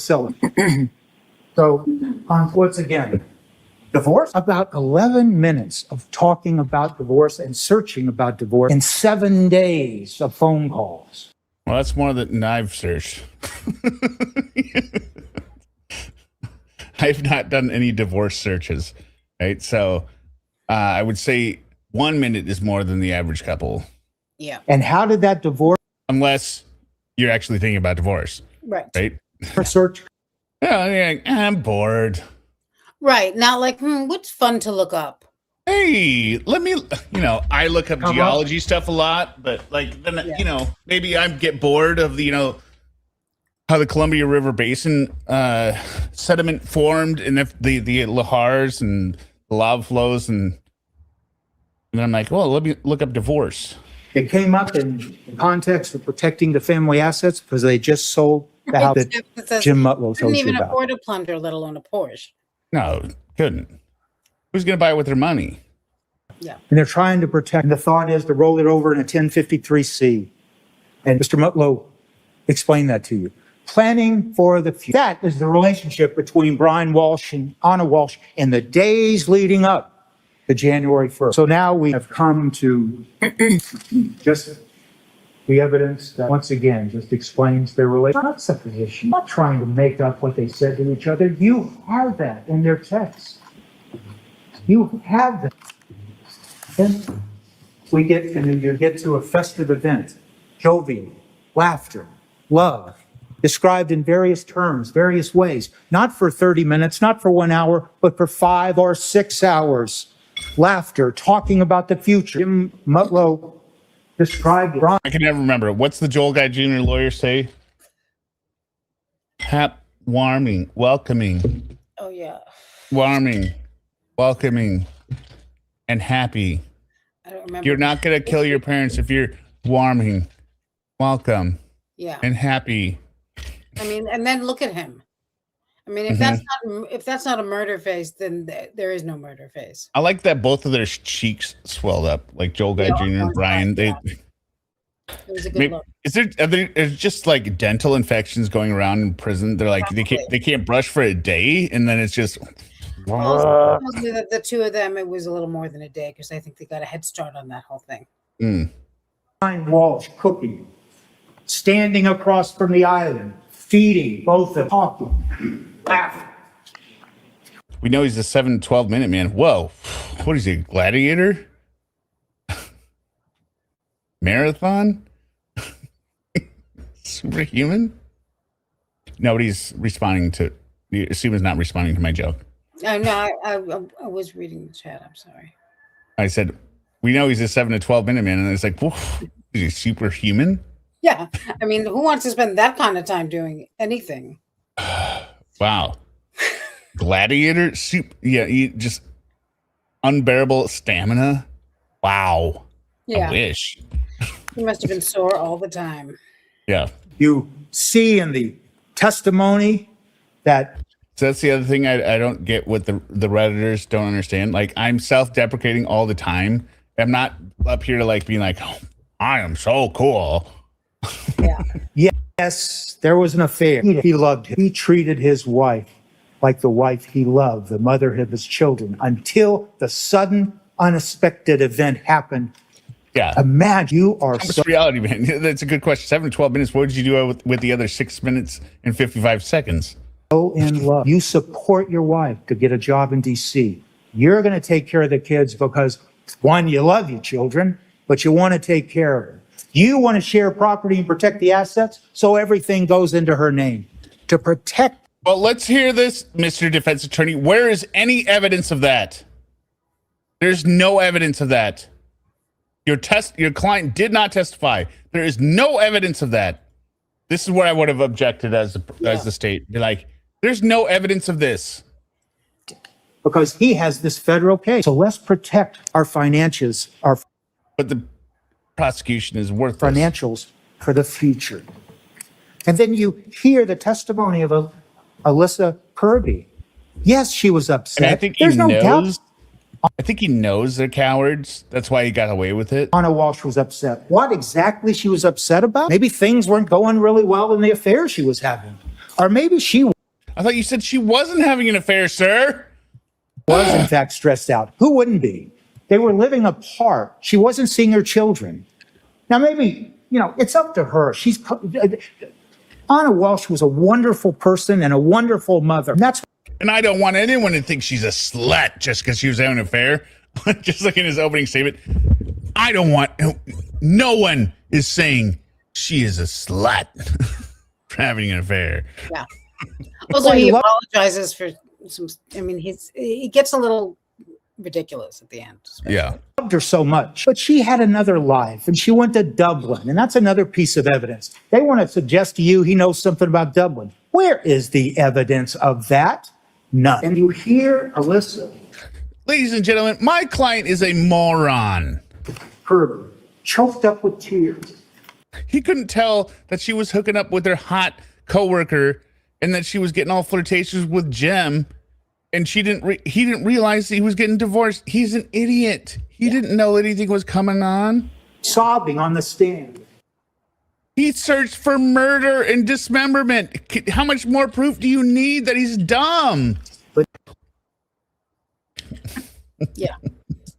Recalling a conversation she had on 12/29, 3 days before James. What does Anna tell? Well, I don't know if I love him as much as I used to. Those are her words. I'm paraphrasing, but that was the gist. But I want him to take responsibility. Why? Not so she could kick him out, not so she could leave him, so they could reunite as a family.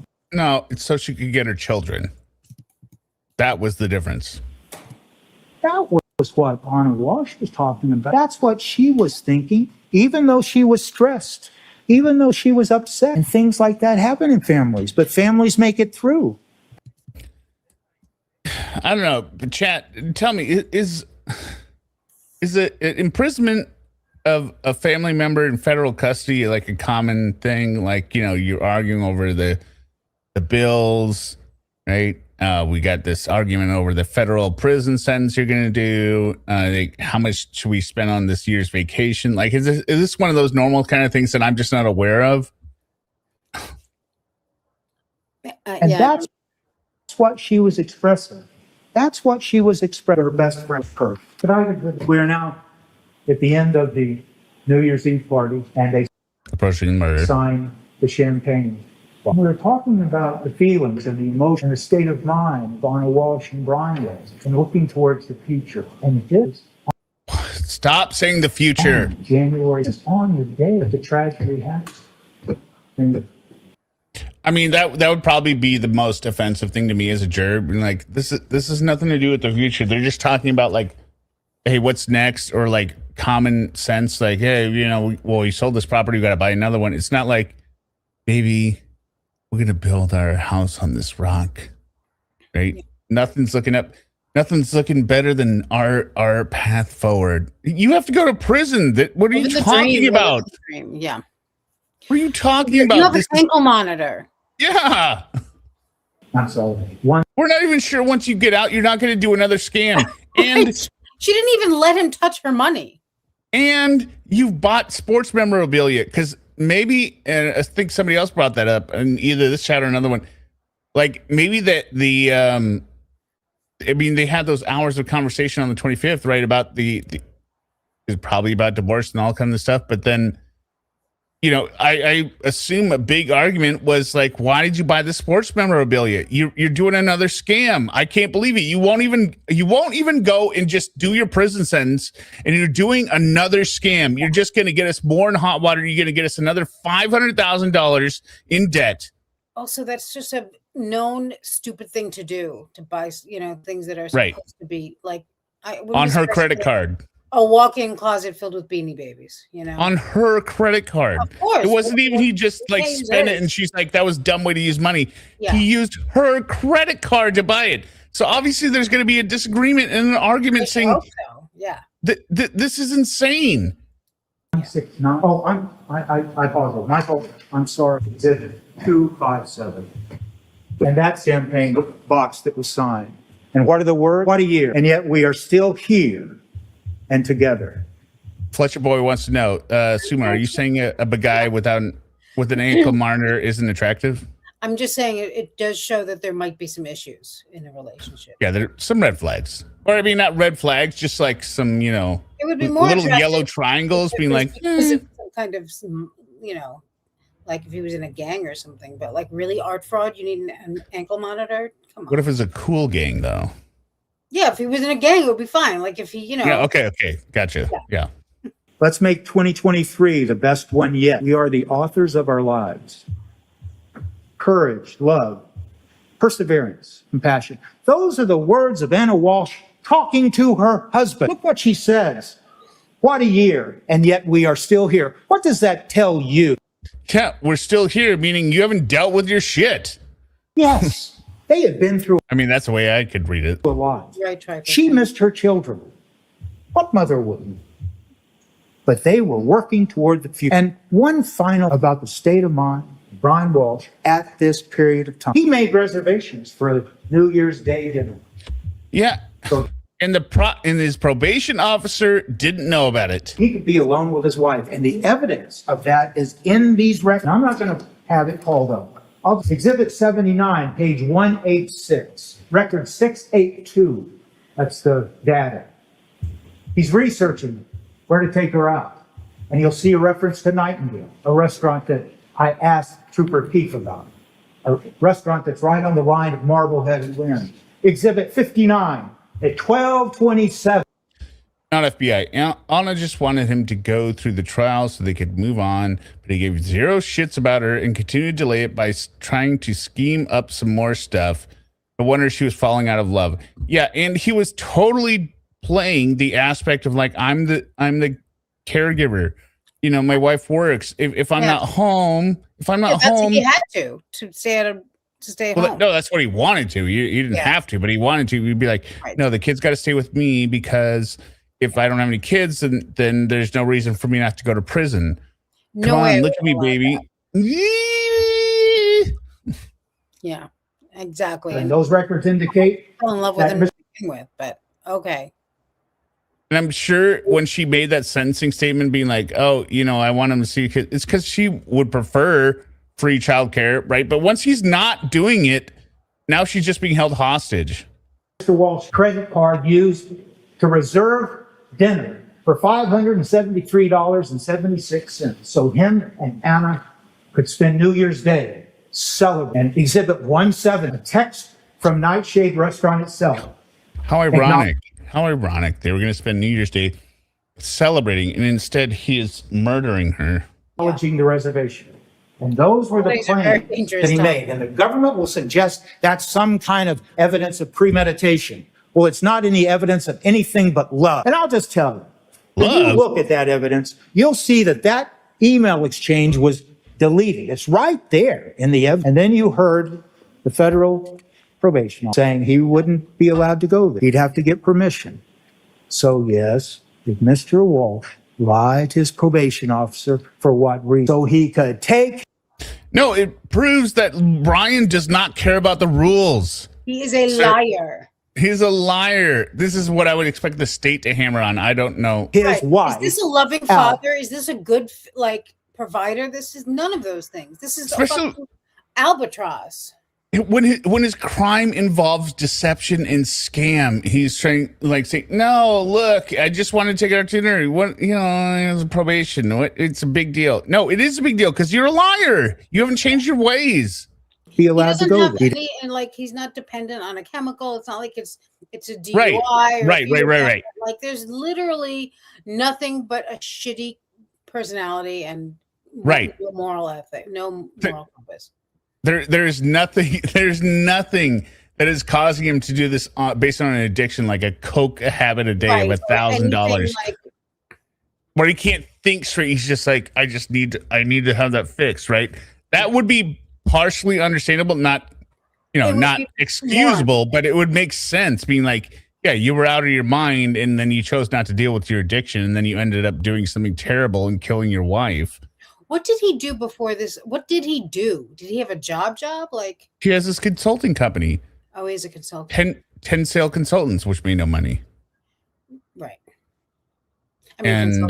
When he did his fake fraud painting thing, he put the money into the fake company of 10 sale consulting because he's just a loser. He's just a loser. Yeah, he's a sponge. He's a scrub.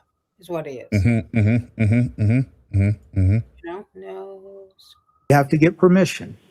So yes, did Mr. Walsh lie to his probation officer? Yes, he did. So big deal. Shut up. For what reason? So he could take his wife out for a New Year's dinner, and that evidence, and the evidence that you saw in that champagne box, is what their lie was right at the moment before the tragedy happened. That is the evidence. Sorry. No, the evidence is that. Did Brian write anything on that box? Yeah, he said see you next summer. Sorry, we weren't really close this year. Yeah, we didn't get to know each other better. Talk for so long. I apologize. Mr. Walsh loved the mother of his 3 children. There's no evidence that he deliberately premeditated the murder. There's no evidence that he ever intended to kill Anna Walsh. None whatsoever. Walsh. There's not none. There's not. There might not be conclusive, but there's not none. Jurors can't. Why don't you take a moment to stand up? All right, so that was the end of the defensive closing arguments.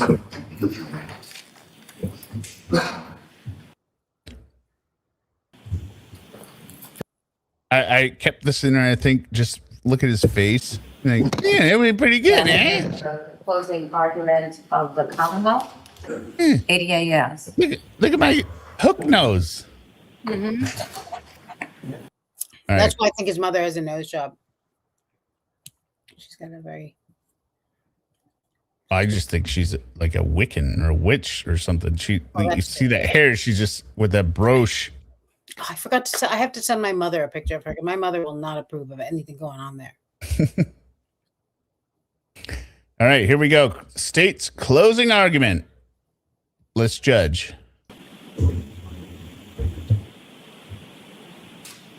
Anna Walsh is dead. Anna Walsh is dead because he murdered her. Good start. And he intended her death. Anna Walsh is not missing. She never walked out of her class at home on January 1st of 2023 between 6 and 7 a.m. to take an Uber to Logan Airport. She wasn't going to DC for a work emergency. There was no emergency.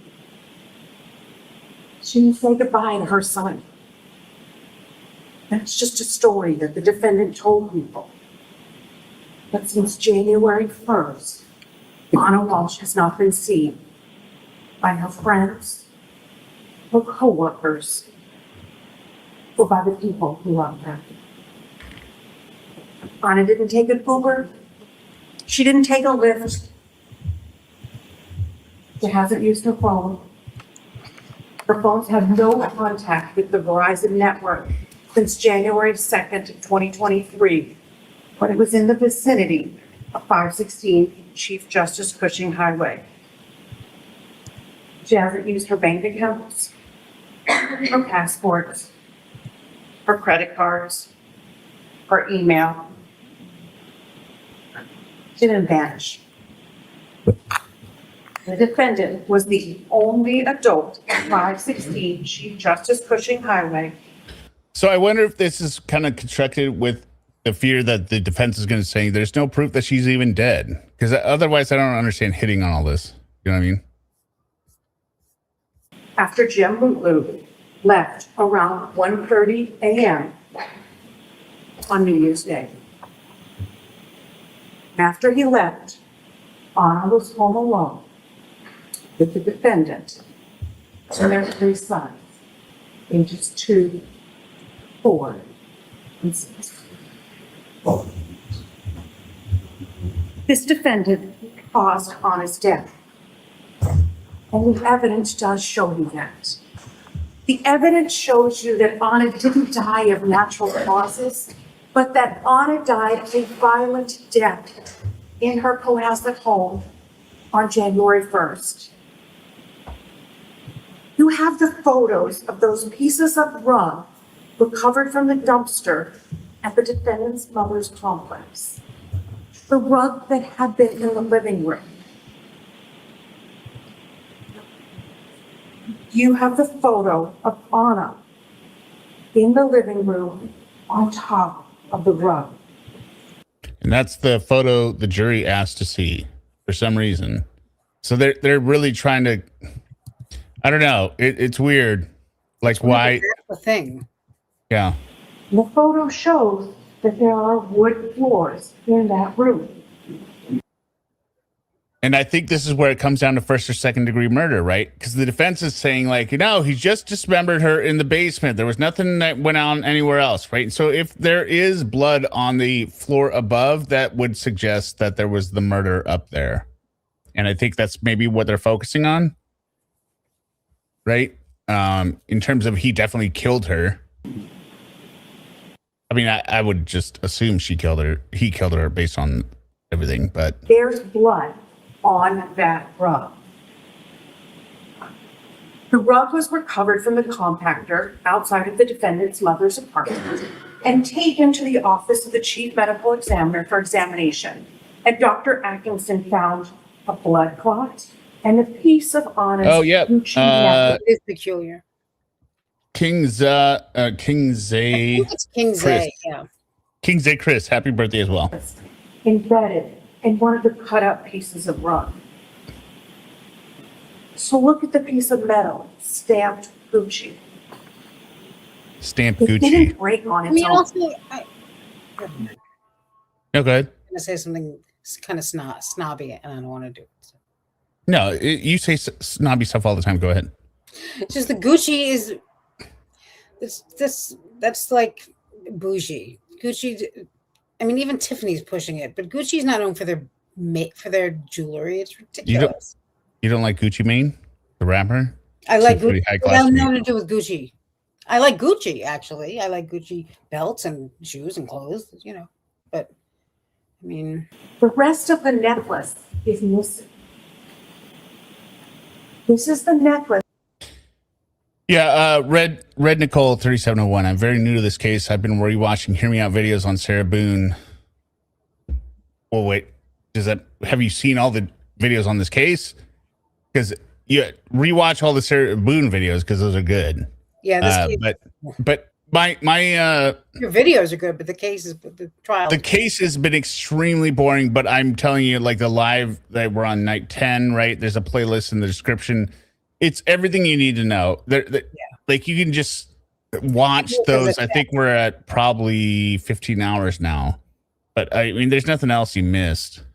That Will Faxall said that Anna often wore. Look at the slippers from the dumpster. The 2 pairs of adult slippers. The dark gray slippers have hair and blood clumped to the bottom. Hearing blood clump to the bottom of the slippers. Kelly Bell says, this is frustrating. Like, I don't ever recall being more convinced a dude is guilty.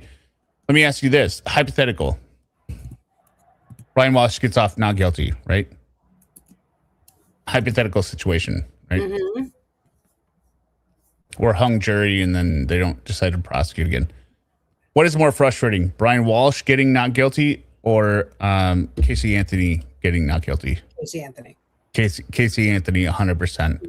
1,000 times more frustrating because I view this as a fault of the Commonwealth. They in retrospect know about what happened with Casey Anthony. Casey Anthony.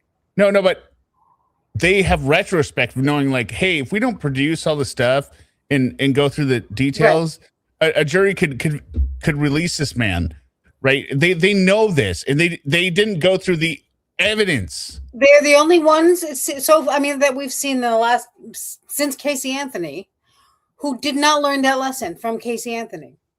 And I know that wouldn't like try and like support the argument that this would be more frustrating. It's not more frustrating. It's just like also it's a different kind of crime. It's a different kind of crime. Yeah, as well. Yeah.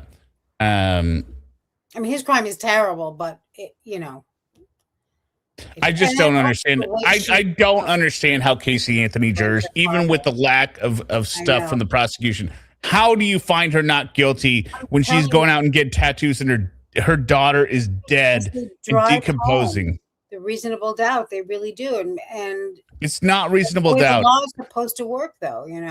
No, that is not the way the law is supposed to work. The prosecution. Listen, if it was me, I wouldn't. If I was a member of that jury, no one would be going anywhere. The end. Right. Until guilty. Fuck that shit, But no, because the jurors that are like, well, they still couldn't even tell us how she died. Well, who gives a shit? The point is she's dead, and her mother doesn't give a shit. Meaning her mother knew. I know how she died, but I don't want to deal with this kid anymore. I mean, all the lies and the carrying on just for that alone. All the lies. Just for and the fact that they didn't charge her with anything else like obstruction of justice. Oh, actually, they did, I think, but she pled out, whatever it was. Like, just a disgrace. And then what she did with her father, I mean, she's just a revolting piece of trash. Right. So, Casey Anthony would be more frustrating if this case goes not guilty. It's on the Commonwealth. Yeah. But I'm not as flustered because it's all known. You should have figured this out. At least the Commonwealth gets what they fucking deserve. Yes, exactly. So, I mean, he's going away anyway, so. And the DNA testing tells you that the slippers had the DNA of Anna Walshe and the DNA of the defendant. Then there's the bathroom. And there are 2 bloody white towels. A towel was tested and had Anna's DNA. Why did the defendant throw those items out? Because they had Anna's blood on them. And the evidence shows you this because the defendant was researching cleaning. How to clean blood from wood floors. Does the dishwasher clean blood? Is it possible to clean DNA off knife? The defendant still had a cut on his thumb on January 9th, 2023. And on January 1st, before he even went to Lowe's to buy any cutting instruments, an initial stop that he made when he left his house was to go to Walgreens to buy antibiotic ointment and Band-Aids. I thought that was really good. Right there. Then he went to Bin and Liquors, where the manager identified the defendant, and the defendant threw a bag into the dumpster.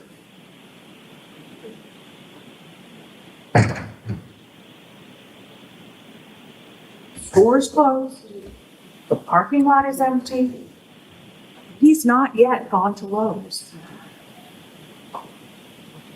On January 2nd of 2023, the defendant went to Home Goods because he had to buy a new rug for that living room to cover the hardwood floor. He did this days before the forensic scientists got to the house and knew that the rug had been changed. Oh, so she's reading. The defense was not reading, right? No, he had it memorized, but that's also why it took like an hour. And he was like, Yeah, well, I mean, whenever he's pausing to remember, he's like, what am I going to say he next? shouldn't have had to remember so much because it was way too long. He should have kept it short, but Yeah. Anna Walshe dying a sudden death from natural causes defies. I want to hit on this. Sherry B, the tax lady, said Casey was similar to Diane Downs with lies, the CSA, and evolving stories, and both involved a dead kid.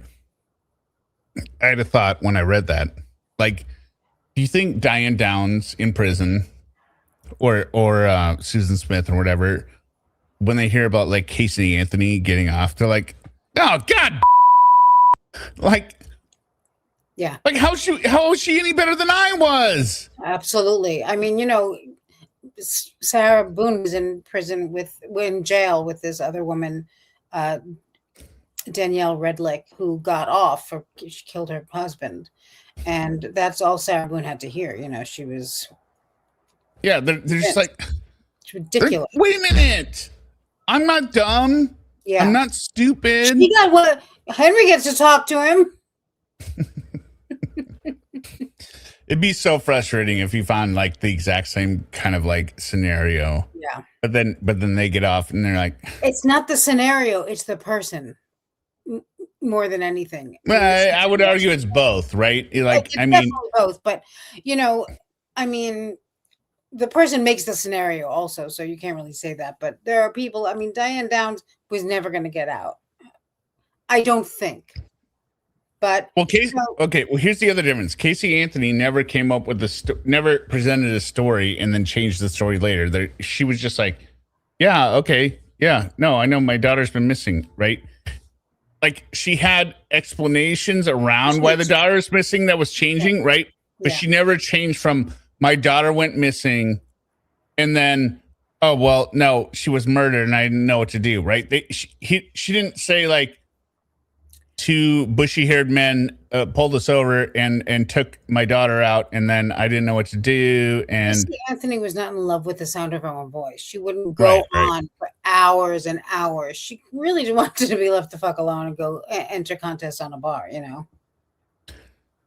Sherry B, the tax lady, says just got an ad in the middle of typing a comment. Well, that's on YouTube, not on me. Comment sent. So what? What happened?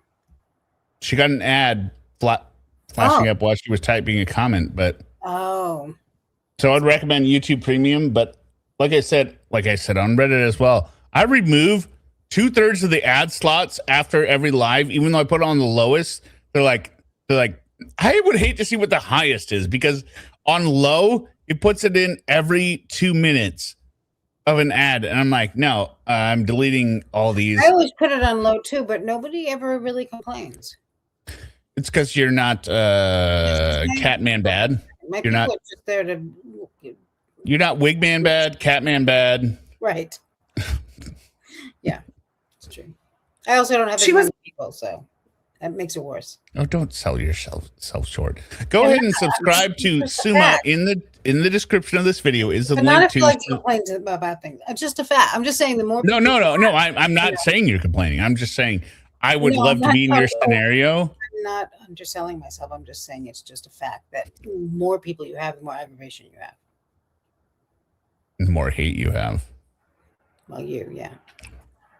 Maybe the more people I have. I guess I should address this at this time as well. I did make the post yesterday saying, hey, subscribe to this second channel, Hear Me Out Studios, which I am planning on launching, right, in case this channel goes down. I saw something about that, and I was like, what's going on? I forgot to ask you. Well, that's cool. What, you didn't pick up on what I was talking about within our text messages? Yeah, that's what I saw. You didn't get the context of it? I was kind of busy, so I was like multitasking. You're also, like, I don't care what you do. Got this guy again with his text. Oh my God, really? Oh my God. So there is no strike impending on this channel, but also there is a genuine plan for 2026 rollout. I mean, this channel, Hear Me Out, this is, if I were to relabel it today, but I'm not going to, this is Hear Me Out Live. It's all the live stuff, right? But I do have stuff that I produce as videos that I'm like, I'm not sure, or I'm thinking about as producing, like, I'm not really sure what to do with that, because if I post a video, that's not what people expect on this channel, so will nobody see it. So that's what Hear Me Out Studios is. The two examples I'm thinking of just off the top of my head, or three. The first one would be the trial recreation, right? That's pre-recorded. That is all pre-production, produced as a video, right? Where it's all edited together. Another one is like the I Survived series. I mean, the Sarah I Survived series of the first journal description, it fits so well. And then I was also thinking of like Robert Tellis when he is describing the police coming in and the police arresting him and stuff, and just him sitting there being like a 45-degree angle and being like, the police told me I can go home. Yeah. I would be going home. My vehicle wouldn't be impounded, right? Like that is so right for I Survived, but I have to do the production of it. But that is where we would go to Hear Me Out Studios. And then the third one is the reaction meme channel, where I would be discussing like movies, just rant reactions, right? Not necessarily live, but that kind of stuff. So it isn't exclusively just saying like, hey, subscribe over there because the channel might go down. That is an actual channel where stuff is going to be released in 2026. Yeah. In great shape. The defendant told police that Anna was a sturdy Serbian woman. Listen carefully to his recorded interviews, because those are his words after her death, after he killed her. Mark Salvaggi told you that Anna had the highest health rating of the life insurance company. Anna had to complete an interview, have blood drawn, provide her medical records. And well, they did on FBI. That was the thing. The life insurance. A deadline was given. I said I wasn't going to do anything, and then the deadline was rejected. If I didn't say that earlier, because I wasn't going to take down my material. And the underwriters gave her this health rating. Anna was an active person who took care of her health. Ashley Samino, her bar instructor, told you about this exercise class that she took the morning of December 31st of 2022. And I guess I have to, go ahead. No, I'm just getting comfortable, more comfortable. I guess I just have to clarify. Again, do not attack other channels. Do not attack other people. That is not the point of this. This was a misunderstanding based on something, you ever have that scene where you're like, you totally forget about something, and then somebody like brings up, and then it's like, hey, you did this. And then you're like, I totally even forgot about that. Like, that is not anything that is real to me, right? Yeah, and also, I just think it's never good practice to attack anyone for any reason. If you don't like it, it's fine. Just move along, Yeah, I mean, I have no problem with third rail. We're fine. I explained to them, like, look, okay, let me lay it out here.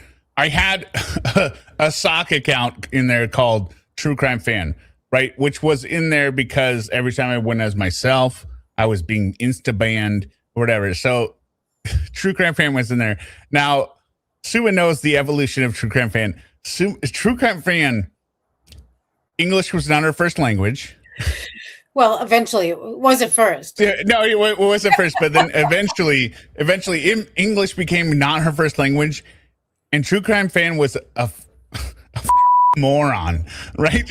She's getting dumber and dumber, and I was just like trying to be, You're enjoying yourself. I was enjoying myself. I was bringing up my own opinions, being like, hey, I don't know about this, but it was so broken English and stupid that I really didn't think it was any kind of harm or whatever.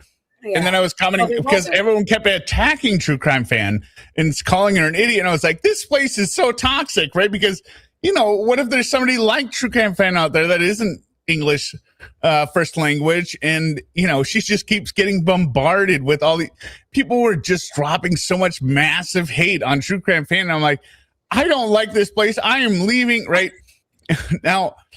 The problem is that True Crime Fan was registered under an email that has my full name in it. It wasn't like this was not a like complex, like, well planned out operation. People were already calling you out anyway, weren't they? Yeah, people were calling me all the time, and I was like, it's you. I am not true. I am not man. No, I am woman. I am woman. I have girlfriend. I am manager restaurant. Like, it was just such broken English. It was just kind of like to go be like, well, I don't need anything. True Crime Fan is just planning to die off, and then they discovered that True Crime Fan had my email address, and then I had to basically say, like, look, this was not some grand scheme to. It was kind of an open secret, I know I was, and I even told them in the email when I apologized. I said, like, look, it was a ruse. I'm sorry. Like, but you blocked me out, but I never said anything that was a lie from True Crime Fan. I more attention. Sorry. Well, it was like I never True Crime Fan never said anything she didn't believe that I don't believe. Being like, hey, this is very toxic. Why are you attacking people? Yeah. For having questions? And then I said, it was like, I honestly thought you knew it was me, so I didn't really worry about that. And so then I apologized and I said, like, let's just go back. We don't need to have battle lines drawn. We don't need to have audiences going against each other. Right? This is nobody likes creator drama. So let's just especially this is not that kind of community, Right. Like, everyone hates Sarah. Let's just go back to talking about Sarah, and we're all good. And they wrote back today saying they're not striking my channel and I can use their content again. I don't think they could anyway. So we will restart the clock of 0 days without workplace injury. Yeah, something else happens. A female immigrant trying to make your way in the world, and right. And the thing is, True Crime Fan wasn't totally fictional. I based her off of somebody that I worked with for years. I knew the speech pattern very well because I worked with her every day. When she's like, Dios míos. And I'm like, you mean my God? And then she was always leaving out the subject and the sentence. And I was like, yeah, I'll repeat this. Okay, I'll just take on this personality, right?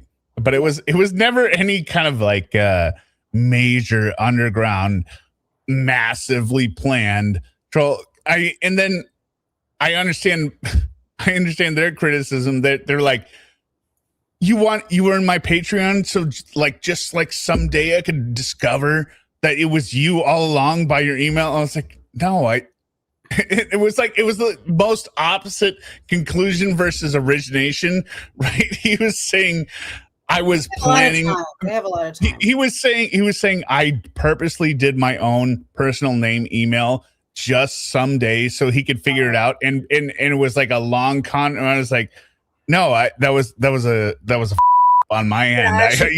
Had I known that, I would never have done it. Totally up. I used my own email. I thought it was anonymous.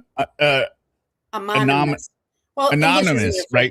It's okay. Yeah. Anonymized is what they call it, right? I did not think there was no long like it's been me all along. Right. This wasn't like some master plan. It was just someone who maybe had a couple of drinks and was just living his life. That's all. And True Crime Fan always had a lot of drinks before. True Crime Fan always had a problem, actually. Yes. So we're good. We're cool. And then I'm unbanning the Patreon again. They want me to come back and chat. I don't know that I'm going to actively chat in there. I mean, I don't want to become part of the story or part of the drama. Which I told them. They said, "Can we post your email?" I was like, "Yeah, you can, but I also don't want to become part of the story. Like, this is not part of the story." Well, I mean, I will say that this was not the best way to go about not being part of the story. Yes, but like I said to them, like True Crime Fan was created on the same day that Javis was up there blasting out and So there were two people in there, and then Right. she was just there. So I mean, it was So like, we were like, they have like 12 subscribers, and I think they're all hear me out.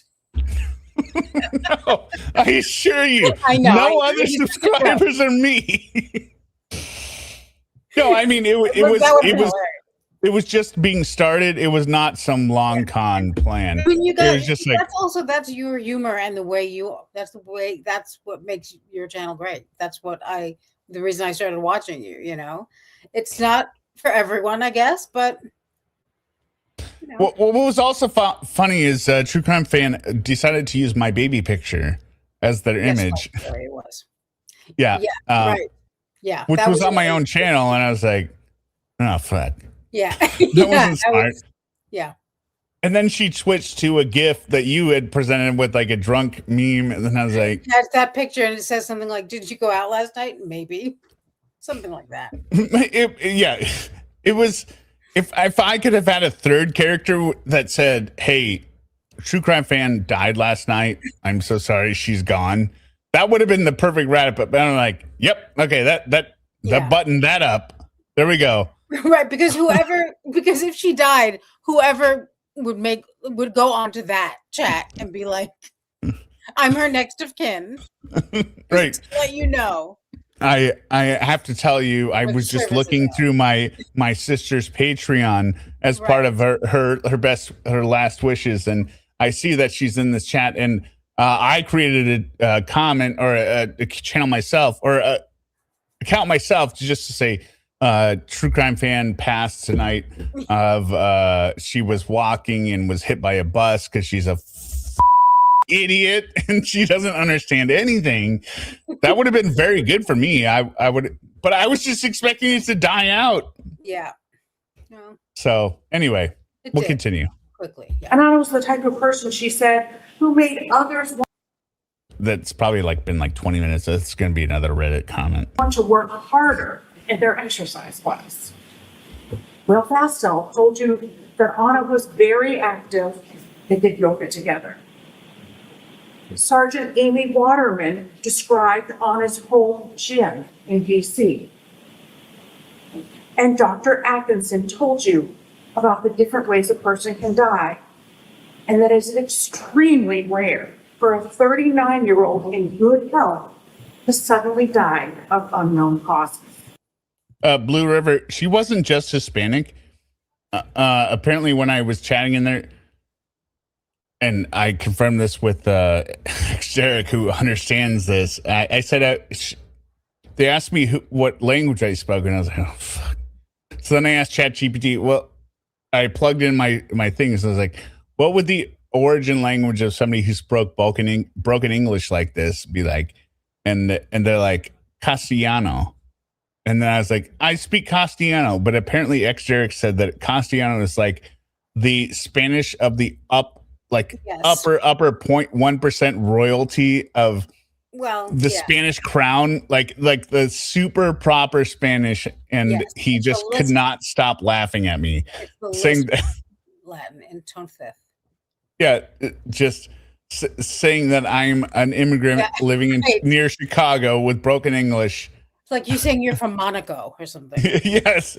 Well, I am Spanish royalty living near Chicago, and I am going on Patreon with this broken English, and but yet my native tongue is Castellano. Well, there you go. It's amazing. And he was like, "That is so stupid." And I was like, "Well, I don't know." But without a body, it's not possible for the medical examiner to tell you the exact cause of Anna Walshe's death. No autopsy can be done. The defendant deliberately got rid of Anna Walshe's body. Yes. Former husband. The defendant did not want anyone to find Anna's body and to know how she died. Wait, this is Jackie Anderson. Yeah. It's a good name, too. I like Jackie Anderson, but former husband. Yeah, I love this immigrant woman making her way into the world while also trolling a true crime. Yeah. Right. She's very busy. Works all day and then gets home at night and she's like, cannot wait. True Crime Fan was a manager at a restaurant, and she had no problem with all of her workers. All of her workers loved her. They all thought she was great. She was funny. Occasionally, she would drink a little too much. She would go out with her friends, and these are the scenarios that were in the chat. Right. She would go out with her girlfriends to the casino, and she didn't understand what she was doing, but she was winning a lot of money. And then she would randomly put on movie reviews or suggestions about what she was watching, and then she would feel embarrassed. And it's a character. It's not most people. That a lot like Icelandic or something. Just saying. But it was a true character, and then even Danielle Siobhan was like, "Why isn't True Crime Fan talking more?" And I was like, "True Crime Fan is bored right now. She does not want to talk anymore. She has no time for this chat." A single mother. No, I don't think True Crime Fan ever said she had kids. I would say confirmed bachelorette. Yeah, she was.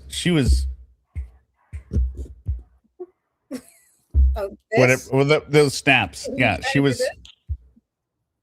Yeah. Okay. The snap. Yeah. Good. That was perfect. She was all about getting the men, but she didn't necessarily have a family. She was just out on her own, just like Anna, on her way up, a corporate woman reaching the stratospheres of success, and her husband murders her, just like I was murdered in the chat.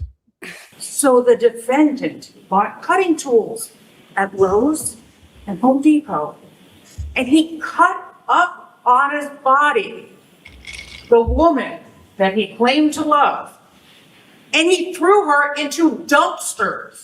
That's the best line right there. The woman he claimed to love, and he threw her into dumpsters. It is. Yeah.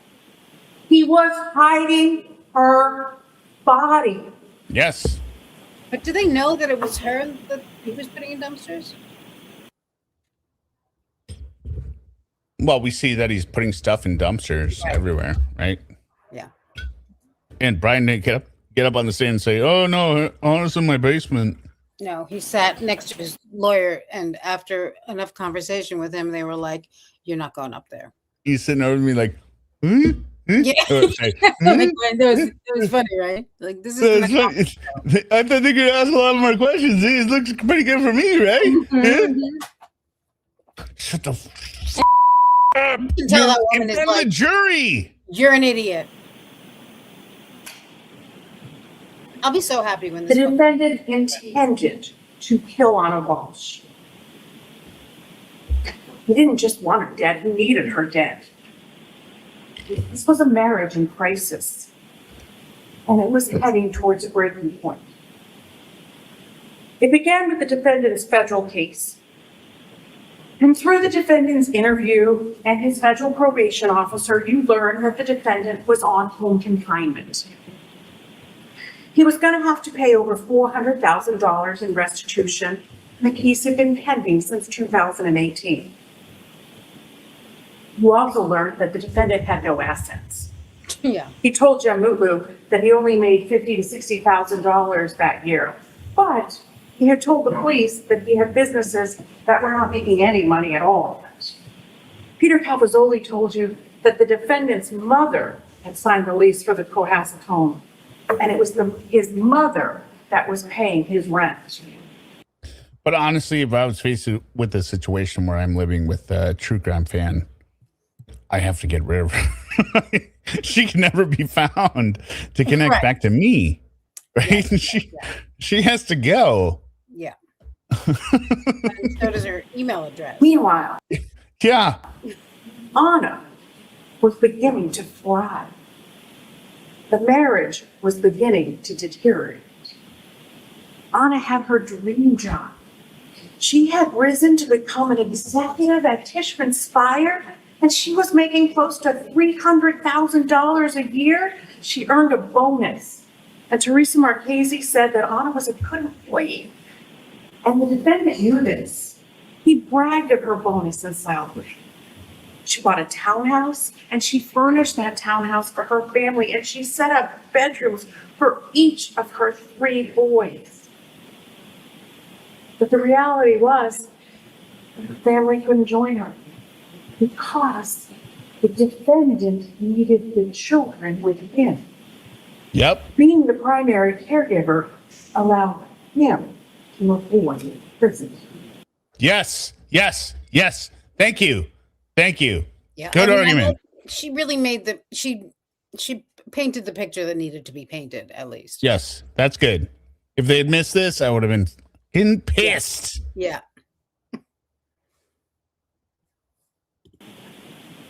The separation of the defendant and Anna was taking a toll. Anna wanted the children with her, and Anna began a relationship with Will Fastow, which became more serious. The defendant and Anna were growing apart emotionally and physically. Anna struggled not having her children. And sexually. And not being able to be the mother that she wanted to be. Yeah, this one's real-time speed. Locale. This got worse when Anna took the trip to Serbia to take care of her sick mother. Local town wish, not locale. Anna and Will Fastow spent the Thanksgiving holiday first in Dublin before Anna went to Serbia. And Anna bought her plane ticket with the credit card that the defendant monitored. And the defendant told police that he monitored their joint Chase Freedom credit card statement. The MacBook history also shows the defendant looking at the Chase account. The defendant knew about Anna's travel because in a recorded interview, he told the police that she had a layover in Frankfurt, and that connection in Frankfurt is on the same credit card statement. And you can see that, it's right in front of you. The defendant was angry about Anna missing Thanksgiving, and he mentioned it repeatedly when he spoke to investigators. I got angry about Thanksgiving, and then I realized it was just sad that we're not spending a lot of time together. And she was sad about it too, and it was exhausting for both of us. She was away from the boys, I was always dealing with the boys. Anna returned from Serbia in December, but she only spent one day in Cohasset. And she was supposed to come home for Christmas morning. But she missed her early flight, and she couldn't get a flight, and then she had to drive up. The defendant told police there was an argument. I did have an argument with her for the Thanksgiving and then Christmas Eve, so I wasn't going to make the same mistake 3 times. So what did the defendant do on Christmas Day when his wife wasn't home? He looked up Will Fastow on his cell phone. Yeah, that's not good. Right? For pretending that you don't know the affair and you happen to guess the one man that is boning your wife. Why do you think he looked him up? Because he knows that he was boning his wife. Yeah, but he didn't care. I don't think he cared at all.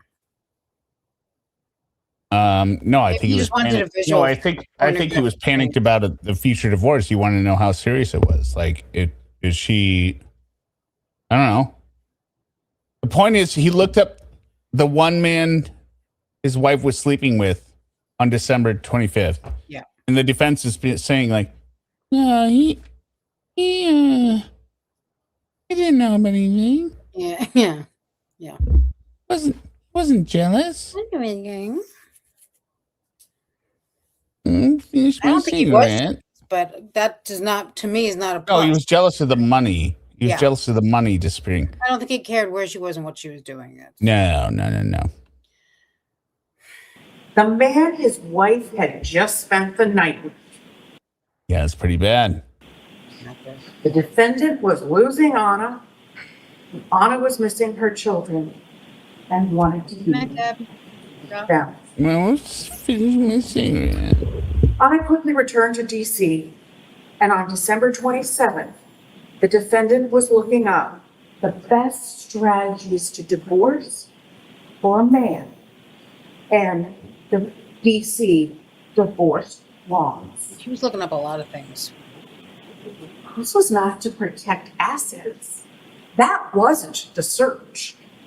The defendant told the police that everything was in Anna's name. The defendant had nothing without Anna and the kids. And on December 29th, Anna spoke with Jen Rue and told him that she was upset about the travel, upset being separated from the children, upset about the defendant's federal case. It was ongoing. It was getting to be too much. On December 29th, Anna went out with Alyssa Purdy, and she broke down.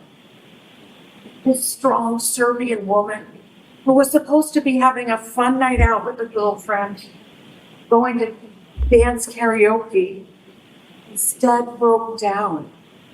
Anna told Alyssa that she had told the defendant that he needed to take responsibility for the federal case, go to prison.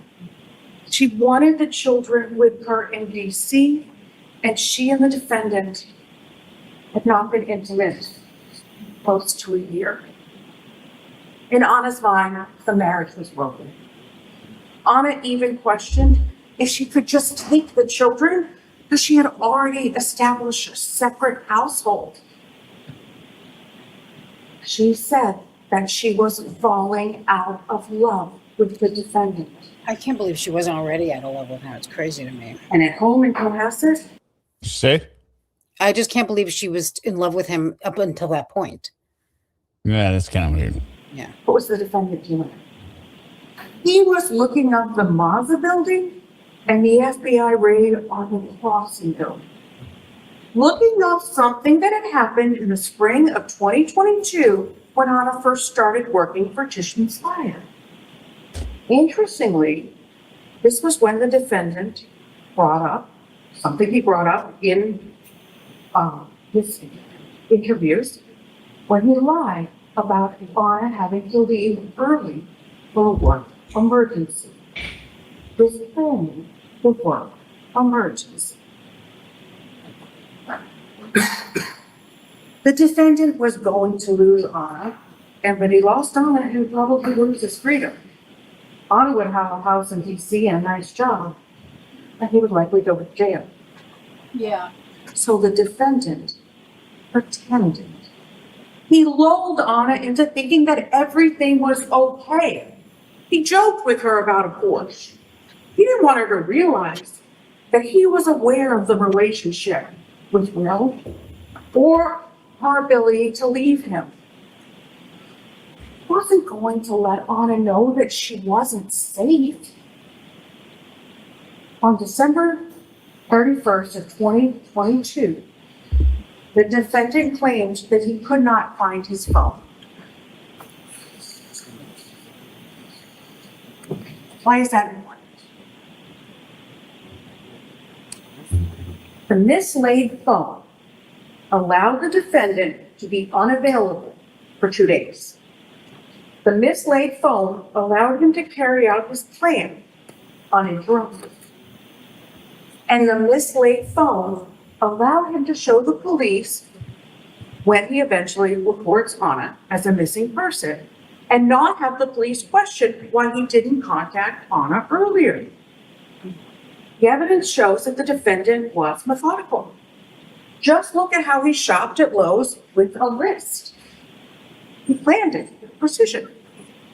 So Jem Lulu came over for dinner on New Year's Eve, and the defendant told Jem that his phone was lost and it was free.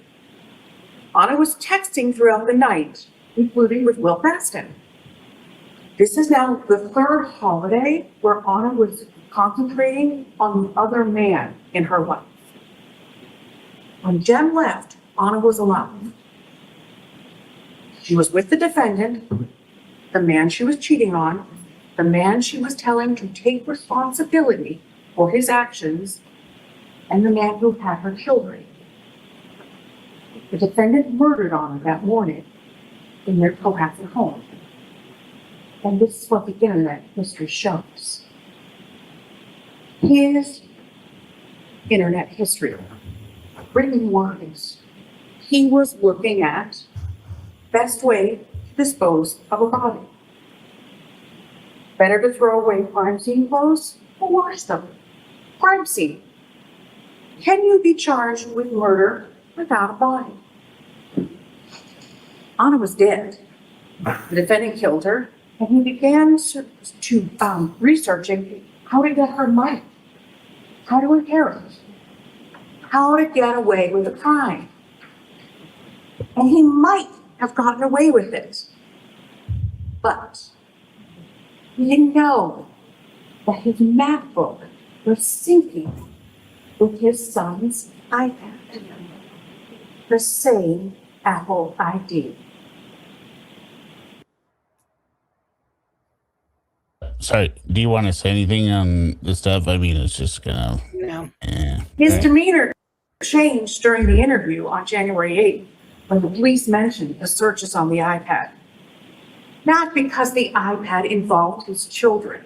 He had already involved the children in his lives. But because he knew he was caught. We know he had already involved the 6-year-old when he had the 6-year-old say that he saw his mother when she left the house on the morning of January 1st. The son could not have seen Anna leave the house. The defendant had already killed her. Listen to the recorded interviews. During the January 5th interview, the defendant spoke about what his son supposedly had seen. And the defendant involved the 4-year-old by saying that the 4-year-old hid the defendant's iPhone 13 mini. So, the defendant's phone made a reservation at Nightshade Noodle Bar for New Year's Day. After the defendant told Anna that they were going to have a special party. This is ironic because the defendant was very clear with police on January 7th that he and Anna had no plans for New Year's Day, and the defendant also knew that he would be violating the terms of his federal probation by going to a restaurant on New Year's Day. But let's look closely at Exhibit 170 about the Nightshade Noodle reservation, which was on the defendant's iPhone Mini 13, which the defense just said was deleted. And if you look on page 2, on the bottom of one of the bubbles, you will see that the message was deleted on January 1st at 7:59 a.m. This happens to be one of the times that the iPhone Mini 13 was unlocked when it was supposed to be missing.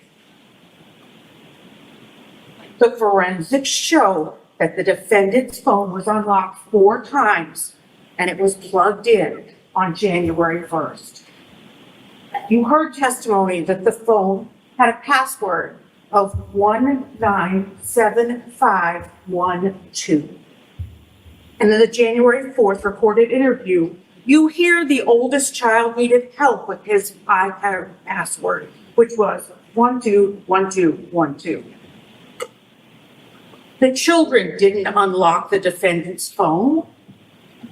The defendant blamed his misplaced phone on one of his children when he said that the children hid it. But it makes no sense that a 4-year-old somehow unlocked the defendant's phone and deleted that text reminder.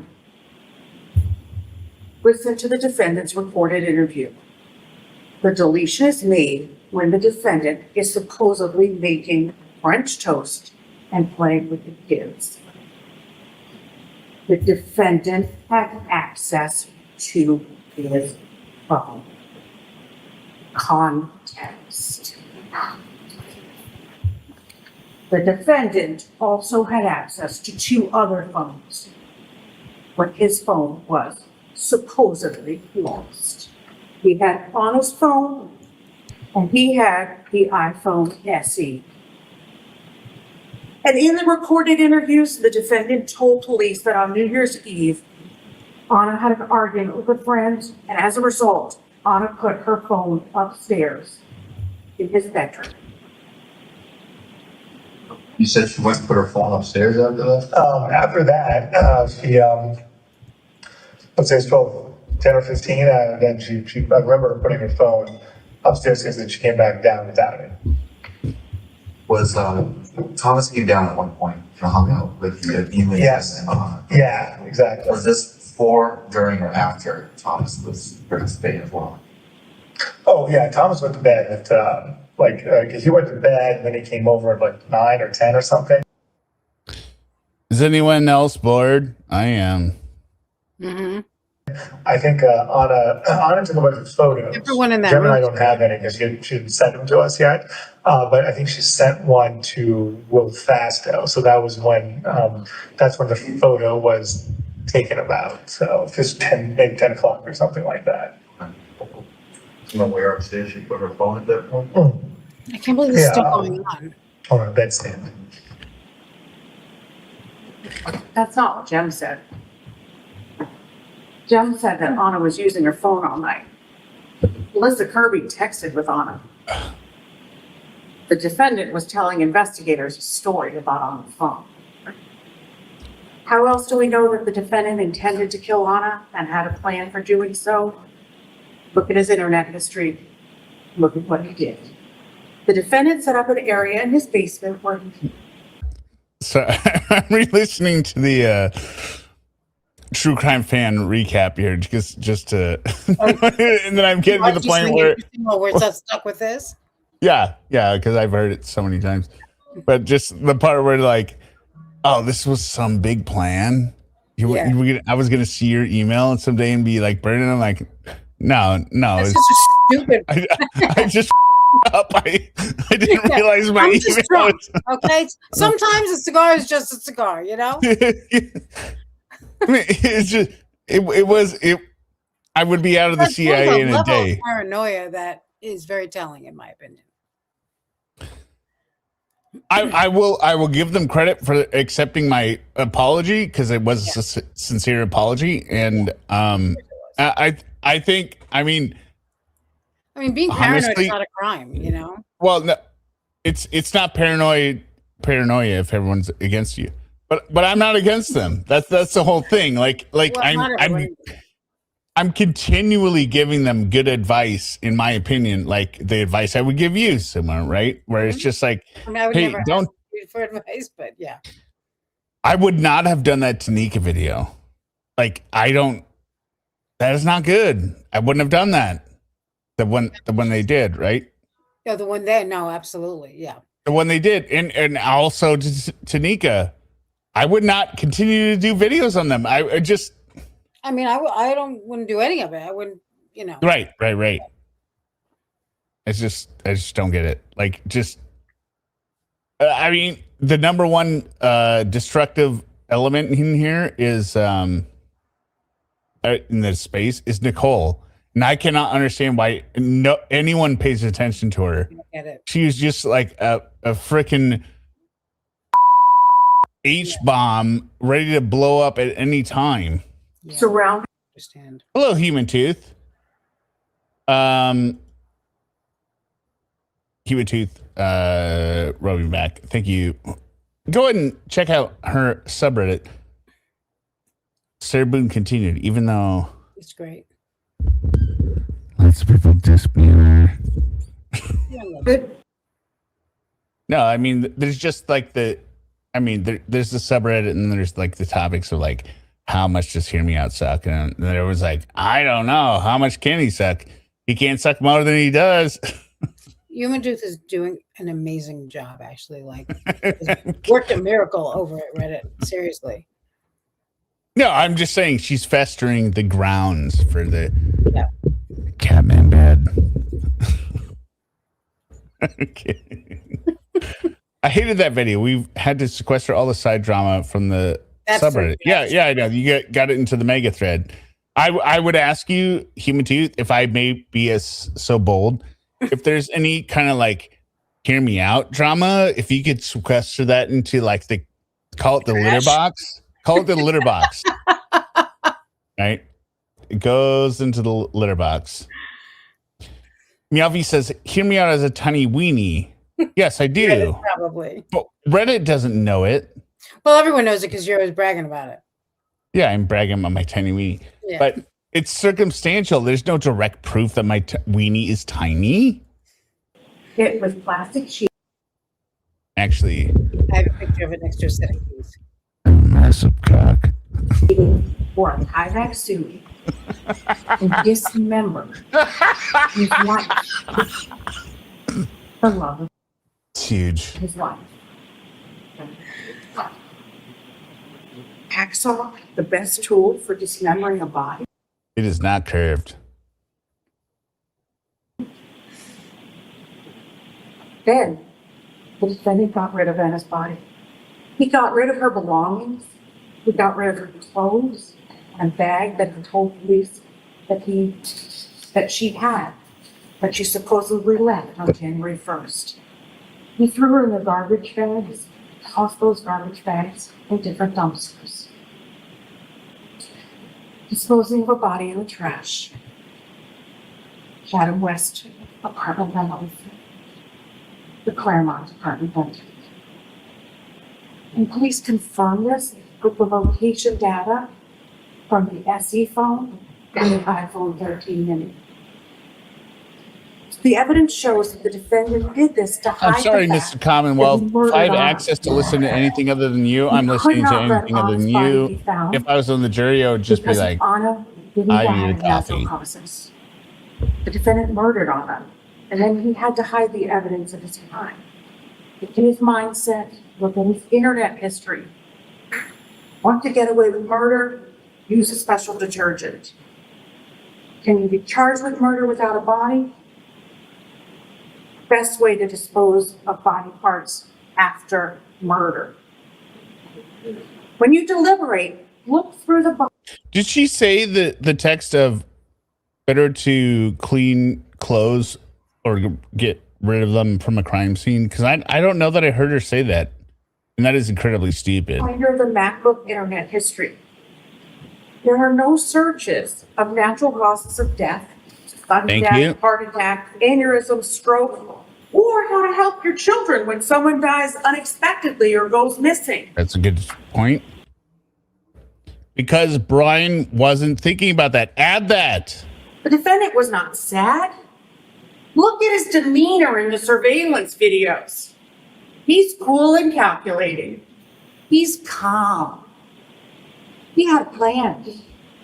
On January 1st, he went to the Lowe's store an hour away, even though there were No, Commonwealth only goes 30 minutes. They're only 30 minutes. The defense was an hour. hardware stores approximately a mile from his house.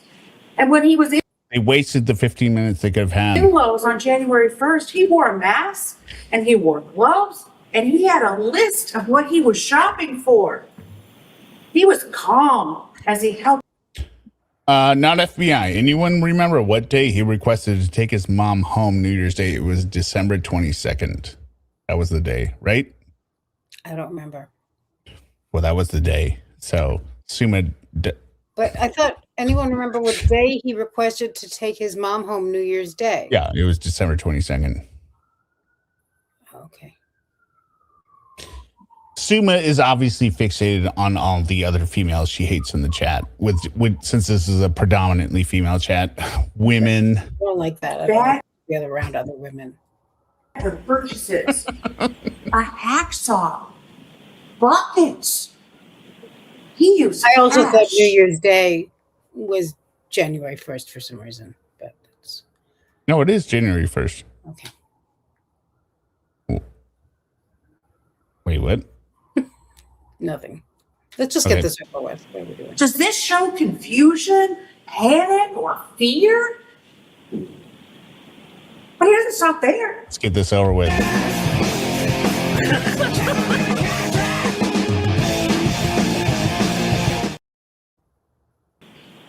He went to CVS to buy hydrogen peroxide. Imagine And then he went to stop. What? Imagine if she just played that now. Yeah, that'd be great. The jury would be like, "Hey, that looked awesome." Yeah. Wait, what was that? Was that like a bowl haircut drumming and then like a 40-year-old man with pigtails?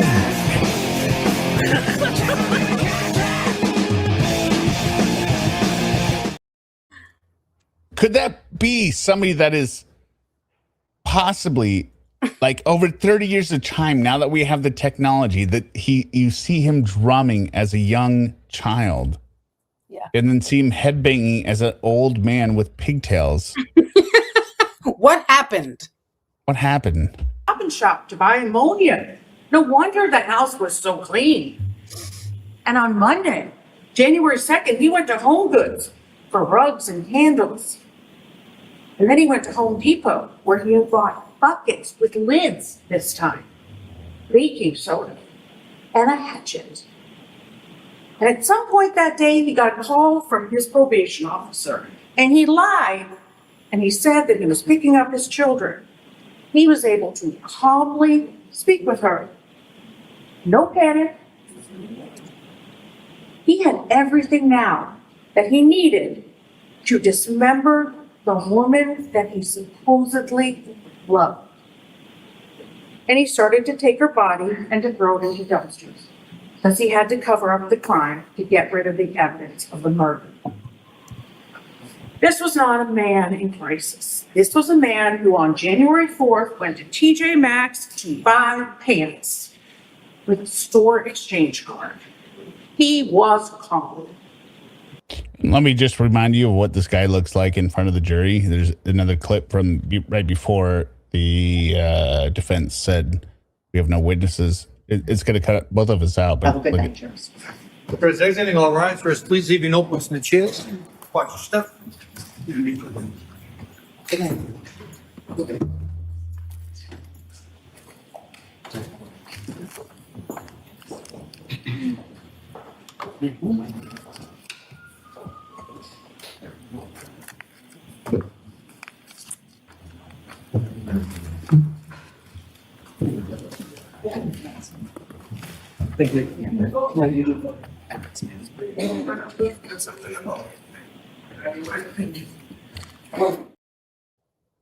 That's in front of the jury. Yeah, he can't just shut the fuck up. No, he can't. But Alyssa Kirby texted him on January 4th asking about Anna. And so he called Tishman's Fire a few minutes later and started to That's in front of the jury after her best friend was crying on the stand. pretend to look for her. He called Will Fastow, but he didn't leave a message. He called back later, and then he calmly left a voicemail. No panic. The defendant knew where Anna was. The defendant even texted No, the defendant knew how Anna died. Why did you not say that? Anna's sister in Canada and said that she was missing. He was methodical. Look at the text messages. And at 4:30 p.m. on January 4th, the defendant went to Lowe's to buy a trash can.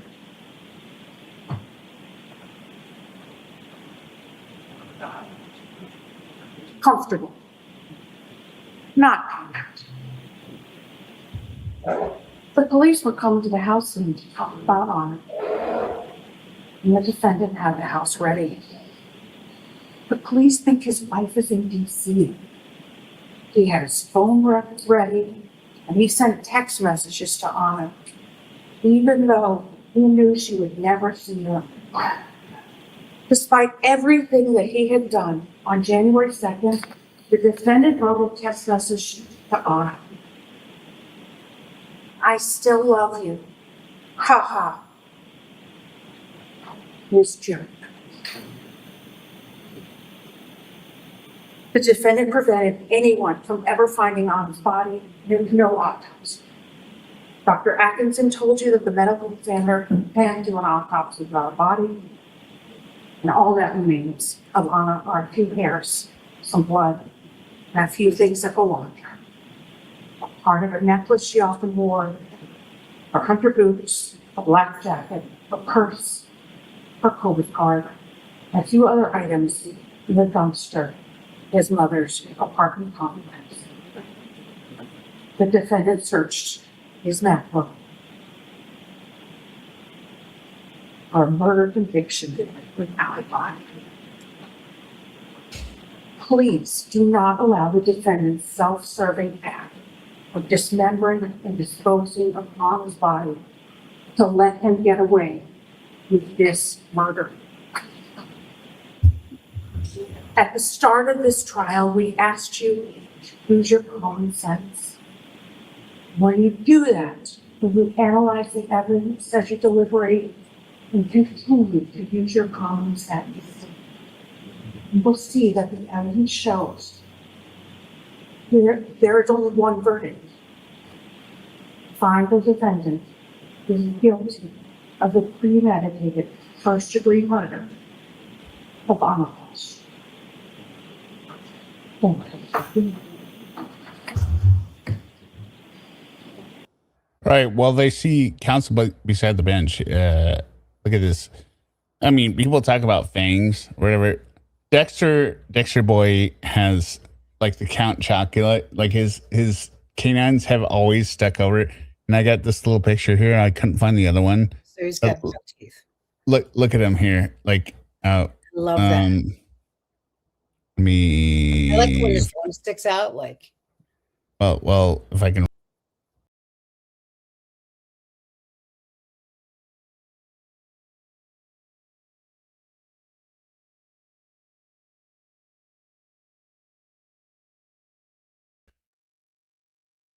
Oh, okay. Well, I don't know why it didn't bring us both back up.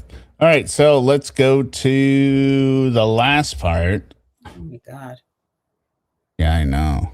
Seriously, right? Yeah.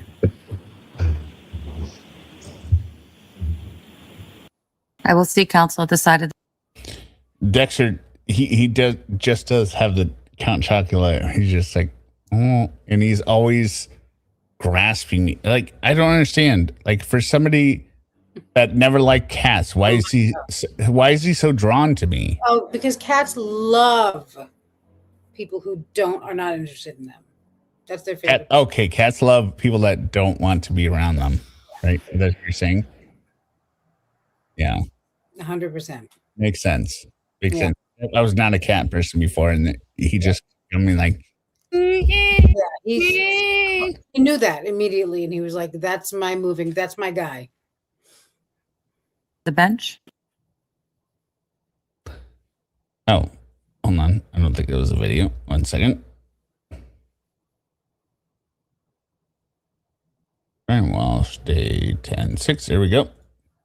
Exactly, Miss Sophin. Okay, so this loser. I've got it.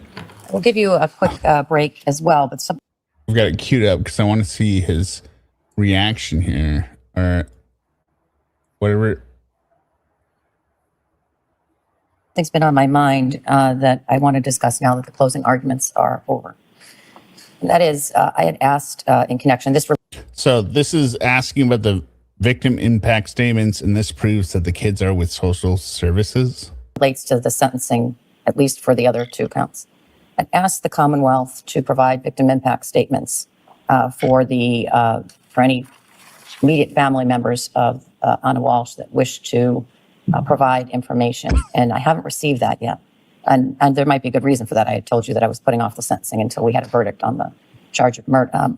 But now that it's a Friday, and I don't want this to linger over into the next week, has the Commonwealth heard back from the Department of Children and Family Services? Your Honor, we've been in touch with them. They are working on their impact statement.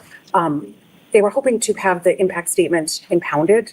And I can, as soon as we're done here with the charge, I will speak to the attorney that I've been dealing with. They've been working very hard on this. Dogs are like, Kelly Bell says, dogs are like that too. I don't like dogs. I'm literally afraid of them, but they always want me. Well, it is very, I would say, psychotic to be afraid of dogs. So A lot of people are afraid of dogs, but dogs are that way that their cats are so aloof, like so don't want to be bothered that it's extra. right, they don't want to be bothered because they don't want to be murder suspects, but they are 100% intent on killing the human. If they could just, they're like, hey, option A, human here continues to feed you and give you water and occasionally pet you. Option B, the automatic feeder continues to give you food and water. Never bothers you. But within 30 days, you have to find another food source, and there are no humans. They're going to be 99% of cats are going to be like, option B. I'll figure something out. The humans. Like, I don't like them touching me. Yeah. They're certainly worried about their privacy interests of the children and the I think there's a valid privacy interest of the children, and I'm highly likely to impound it, obviously, with the exception of counsel for both sides being able to see it so that they can make appropriate arguments as a result of the victim impact statement. I think the department will be very happy to hear that. And they also, much of what they have is through a social worker privilege, so they're concerned about that as well. But as soon as we break, I will be happy to have that conversation. Well, I'm happy to hear that there's forward progress because I guess I assumed, because I hadn't heard anything, that you were still not getting the answers to the questions you were asking. No, quite the opposite. They've been working very hard on this. All right, I appreciate that. Thank you. Anything anyone needs before I step off the bench briefly? Thank you. Everybody saw the question? Yes, Your Honor. My suggestion All right, here's the jury question. is that there are 265 exhibits, and I ordinarily have sent in an exhibit list that the parties have reviewed, and I would think. And we're going to end this with Hear Me Out outro, but then also Kayla 80s makes Kayla Marie, you're a special. That was also in the subreddits. They're like, I don't understand this guy's obsession with Lauren because he's the funniest content ever. Also, a lot of people are obsessed with Lauren. So you're not the only one. No, they don't understand why I am. Right. They don't understand why I'm a jackass, why I talk so much. It's like, what could be easier to understand? No, they want to know, where can I watch this material without hearing this? That would be an appropriate way to assist them. Wrong key stroke. Without hearing this jackass talking over it and his obsession with Lauren, who's not funny, even though he is the funniest content on the internet. And they hate my face. Which is, I can't, I'm not doing a face off. I'm not going to swap with John Travolta. I thought it was my face. I didn't know it was yours. No, I don't understand. People attack you on my channel too. They're like, what's wrong with Suma's face? I'm like, what the wrong with you? All right. What do you mean? What's wrong with their face? What the is wrong with you? Okay.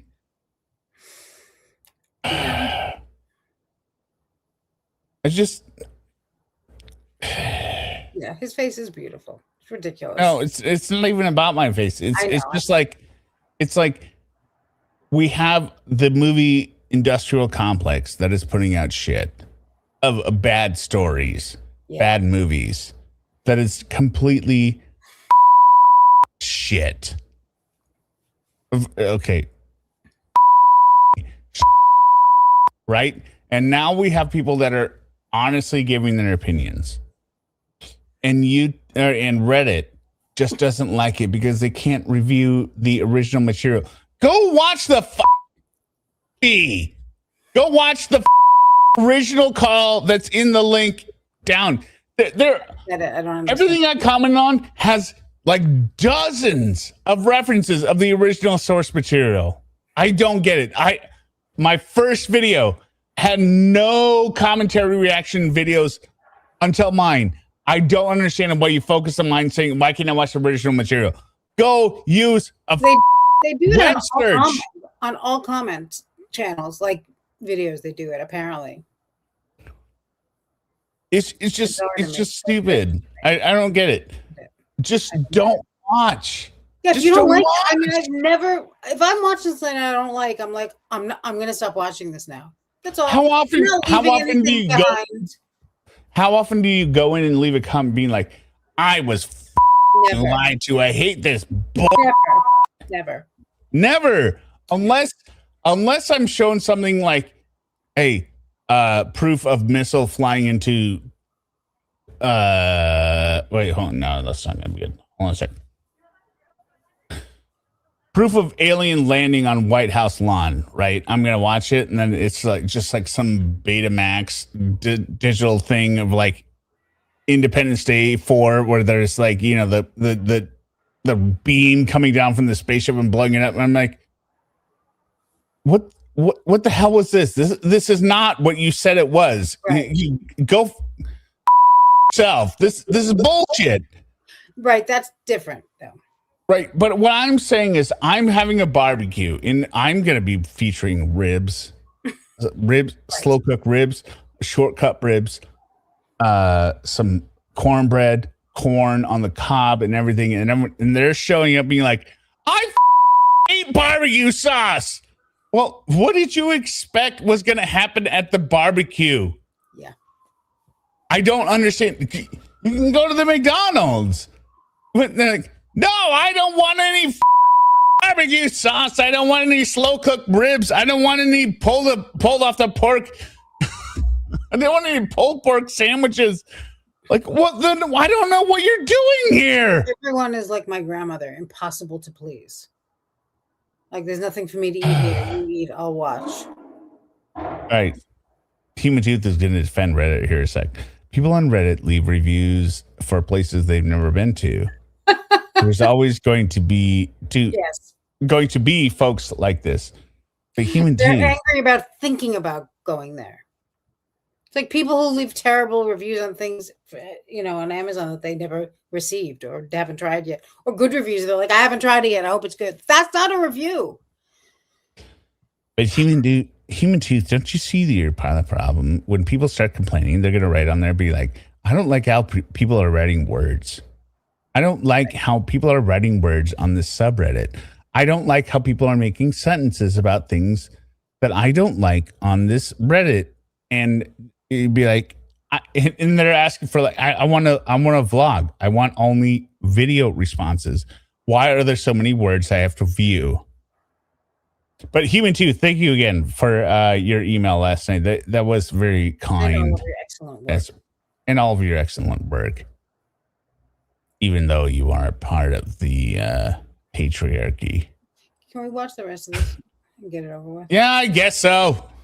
Yeah. In their evaluation of the evidence, but it needs to be cleaned up. In particular, a quick review of it. Photo 52 should say something other than butcher paper. Yes.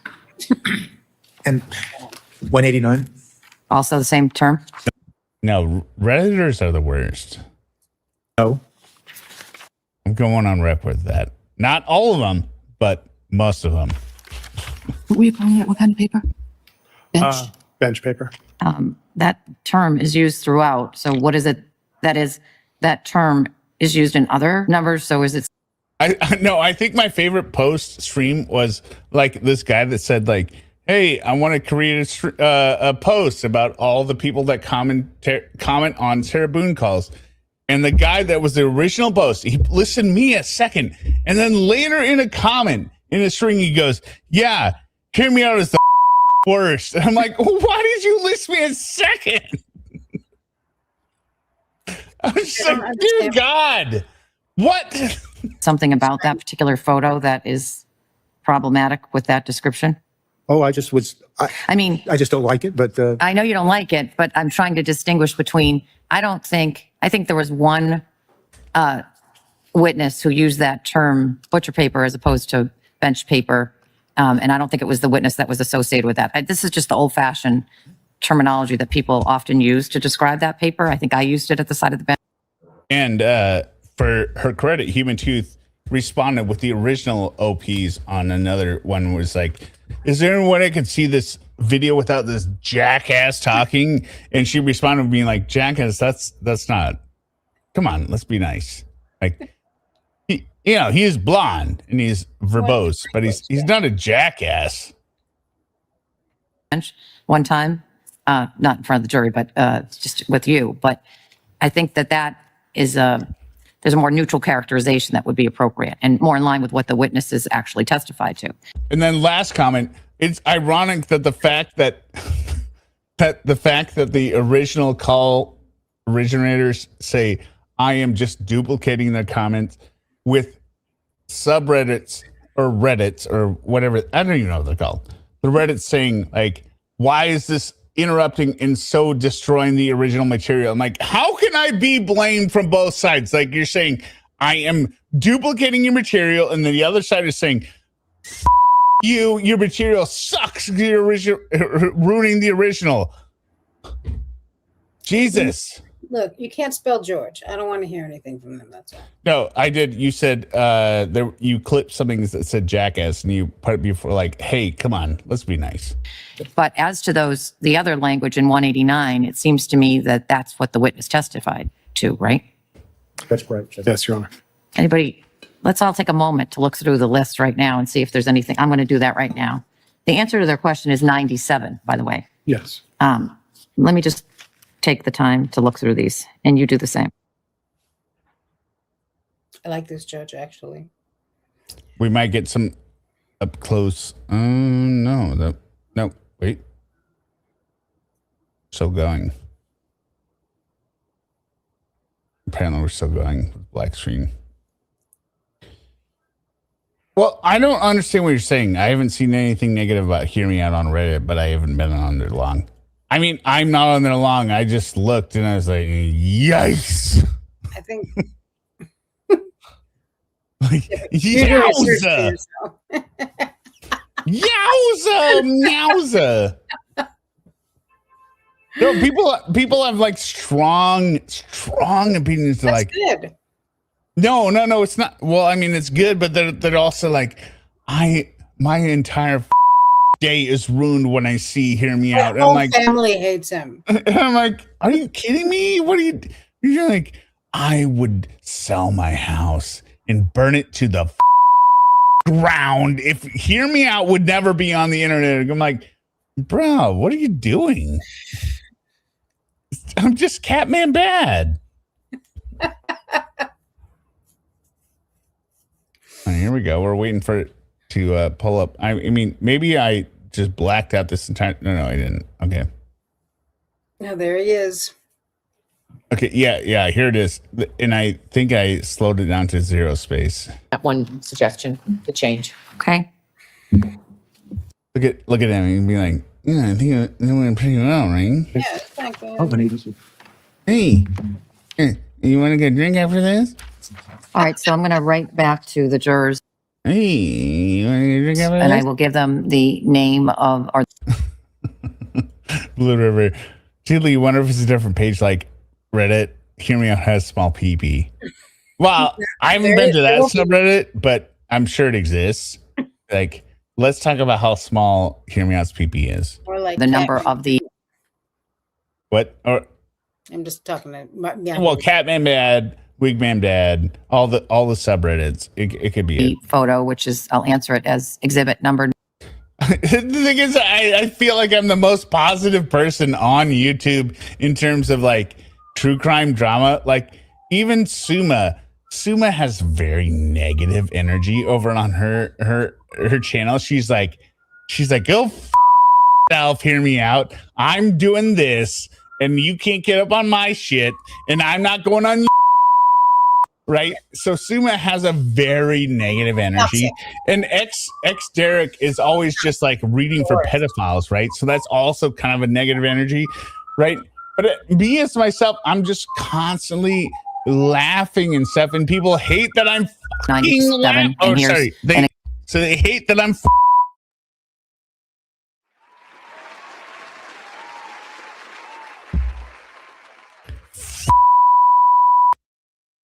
it's all over. They hate that I laugh. They hate that I laugh. They hate that I laugh and I have humor. And Suma is allowed to denigrate me, saying, Hear Me Out as a small penis. I have just members. That's why I have memberships so that we can all get together and I can be like, listen.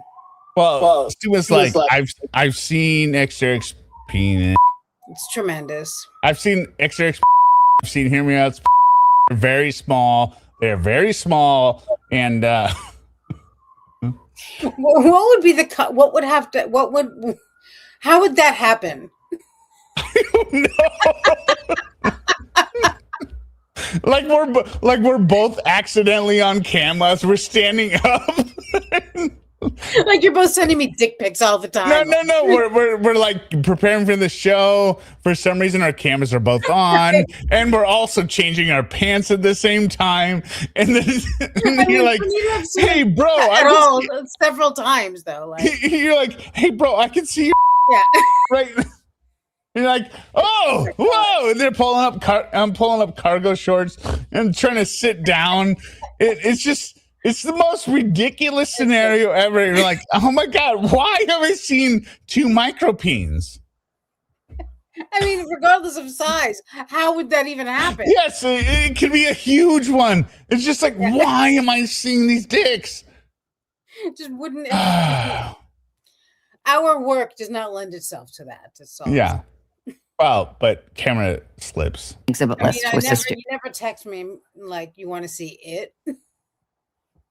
Hey, I'm on webcam. You do, but I know. No, it'd be some kind of like thing, like being like, I'm recording. Here, look at my cat. He's convenient accident. No, it wouldn't be convenient accident. It'd be something like, hey, look at my cat is. Look at him playing with this string, right?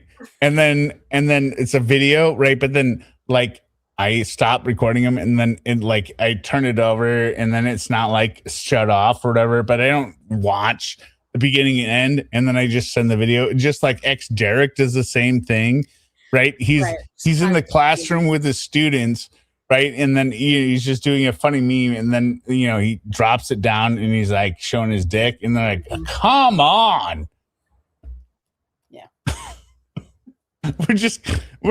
Someone's just being bombarded by dick videos, dick pics, and being like, oh my God, these are not the dicks I want to see. And then we're having to explain the next day, like, wait, what? What'd you say? I gotta tell you, if that happened, I don't think I would mention it. You wouldn't say anything to you. I would mention it to Yeah, it'd be like feelers put out by me and extras like, hey, you know what? Hey, I was doing this crazy experiment yesterday with after school in the chemistry class, and then I was actually trying to change my pants at the same time, and then when I was doing that, I forgot that my camera was recording, and then I picked it up because I thought I heard a message from my wife, and I picked it up, and it might have scanned over my dick. And I'm just wondering, did you see that?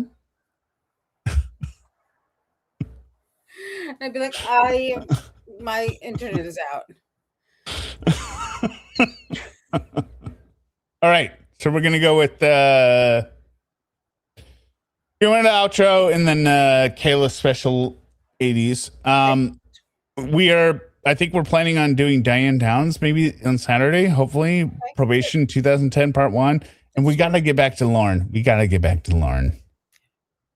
And you know what we got to do is get away from Brian Walsh, because he's so fucking stupid.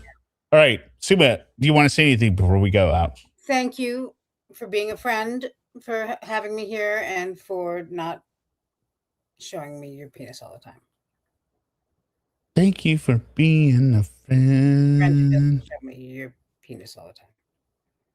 I never show it. Ever. That's right. If you were to have a party, inviting everyone you knew. Kiss your finger, heart eyes, kiss your face, big hug, goodbye.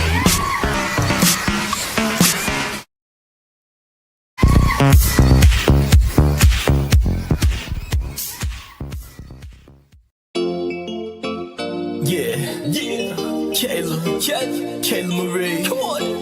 You know you might, little baby girl, right? Here we go. Come on. Kayla Marie, you know you are my precious baby girl. I swear I love you just so much, my little princess. My little baby girl, let's just have sex. Now listen to me, Kayla, miss. The penis wants his girlfriend now. Miss for joining between your legs, Kay. So tell me, did you count those hairs down there? Yeah, or were there too many for you to count? Cause Kayla, if there are, I mean that just might be okay. As long as you promise to taste my wine, the white stuff that comes out of like romance Venus. Tell me, Kayla, do you know what it's called? Because you have it too. It drips out of your vagina. When you get excited and I'll taste it. I wanna taste your cum, your 13-year-old cum, Kayla. Eating is what it's called when a man licks all up and down your clit. It's gonna feel oh so good for my precious little baby girl princess. I'm gonna pick you up and throw you in my white Dodge Ram and take you with me to my apartment. As soon as we get in, your clothes will come in all precious. His body's gonna be like, what the fuck? Get on the floor, Kayla. Pre-scrolled in this bitch for real. Pre-scrolled in this bitch for real. D-Mac, that's my name. I stay strapped with that razor cane. Gonna shave my lower babe. I thought we agreed Kayla was her name. Shut up, Lauren. This verse is mine. I know it's yours, but you're out of your mind. Cause I love the first, the baby girl is mine. Don't do this again. Just chill. Here, pop one Of my Medicare pills. Pre-scrolled in this bitch for real. Pre-scrolled in this bitch for real. Born, aka son of cord. Crucified, will and green, tell me thanks the Lord. Paid the price for your sins, really miss my dog. His name was Bud and I miss him a lot. Bitch, you know I'm with the shits. Sitting here jacking into Kayla's pics. She just so cute, you know what? I might have to go up in her butt. K, let's get this shade. Pre-scrolled in this bitch for real. Pre-scrolled in this bitch for real.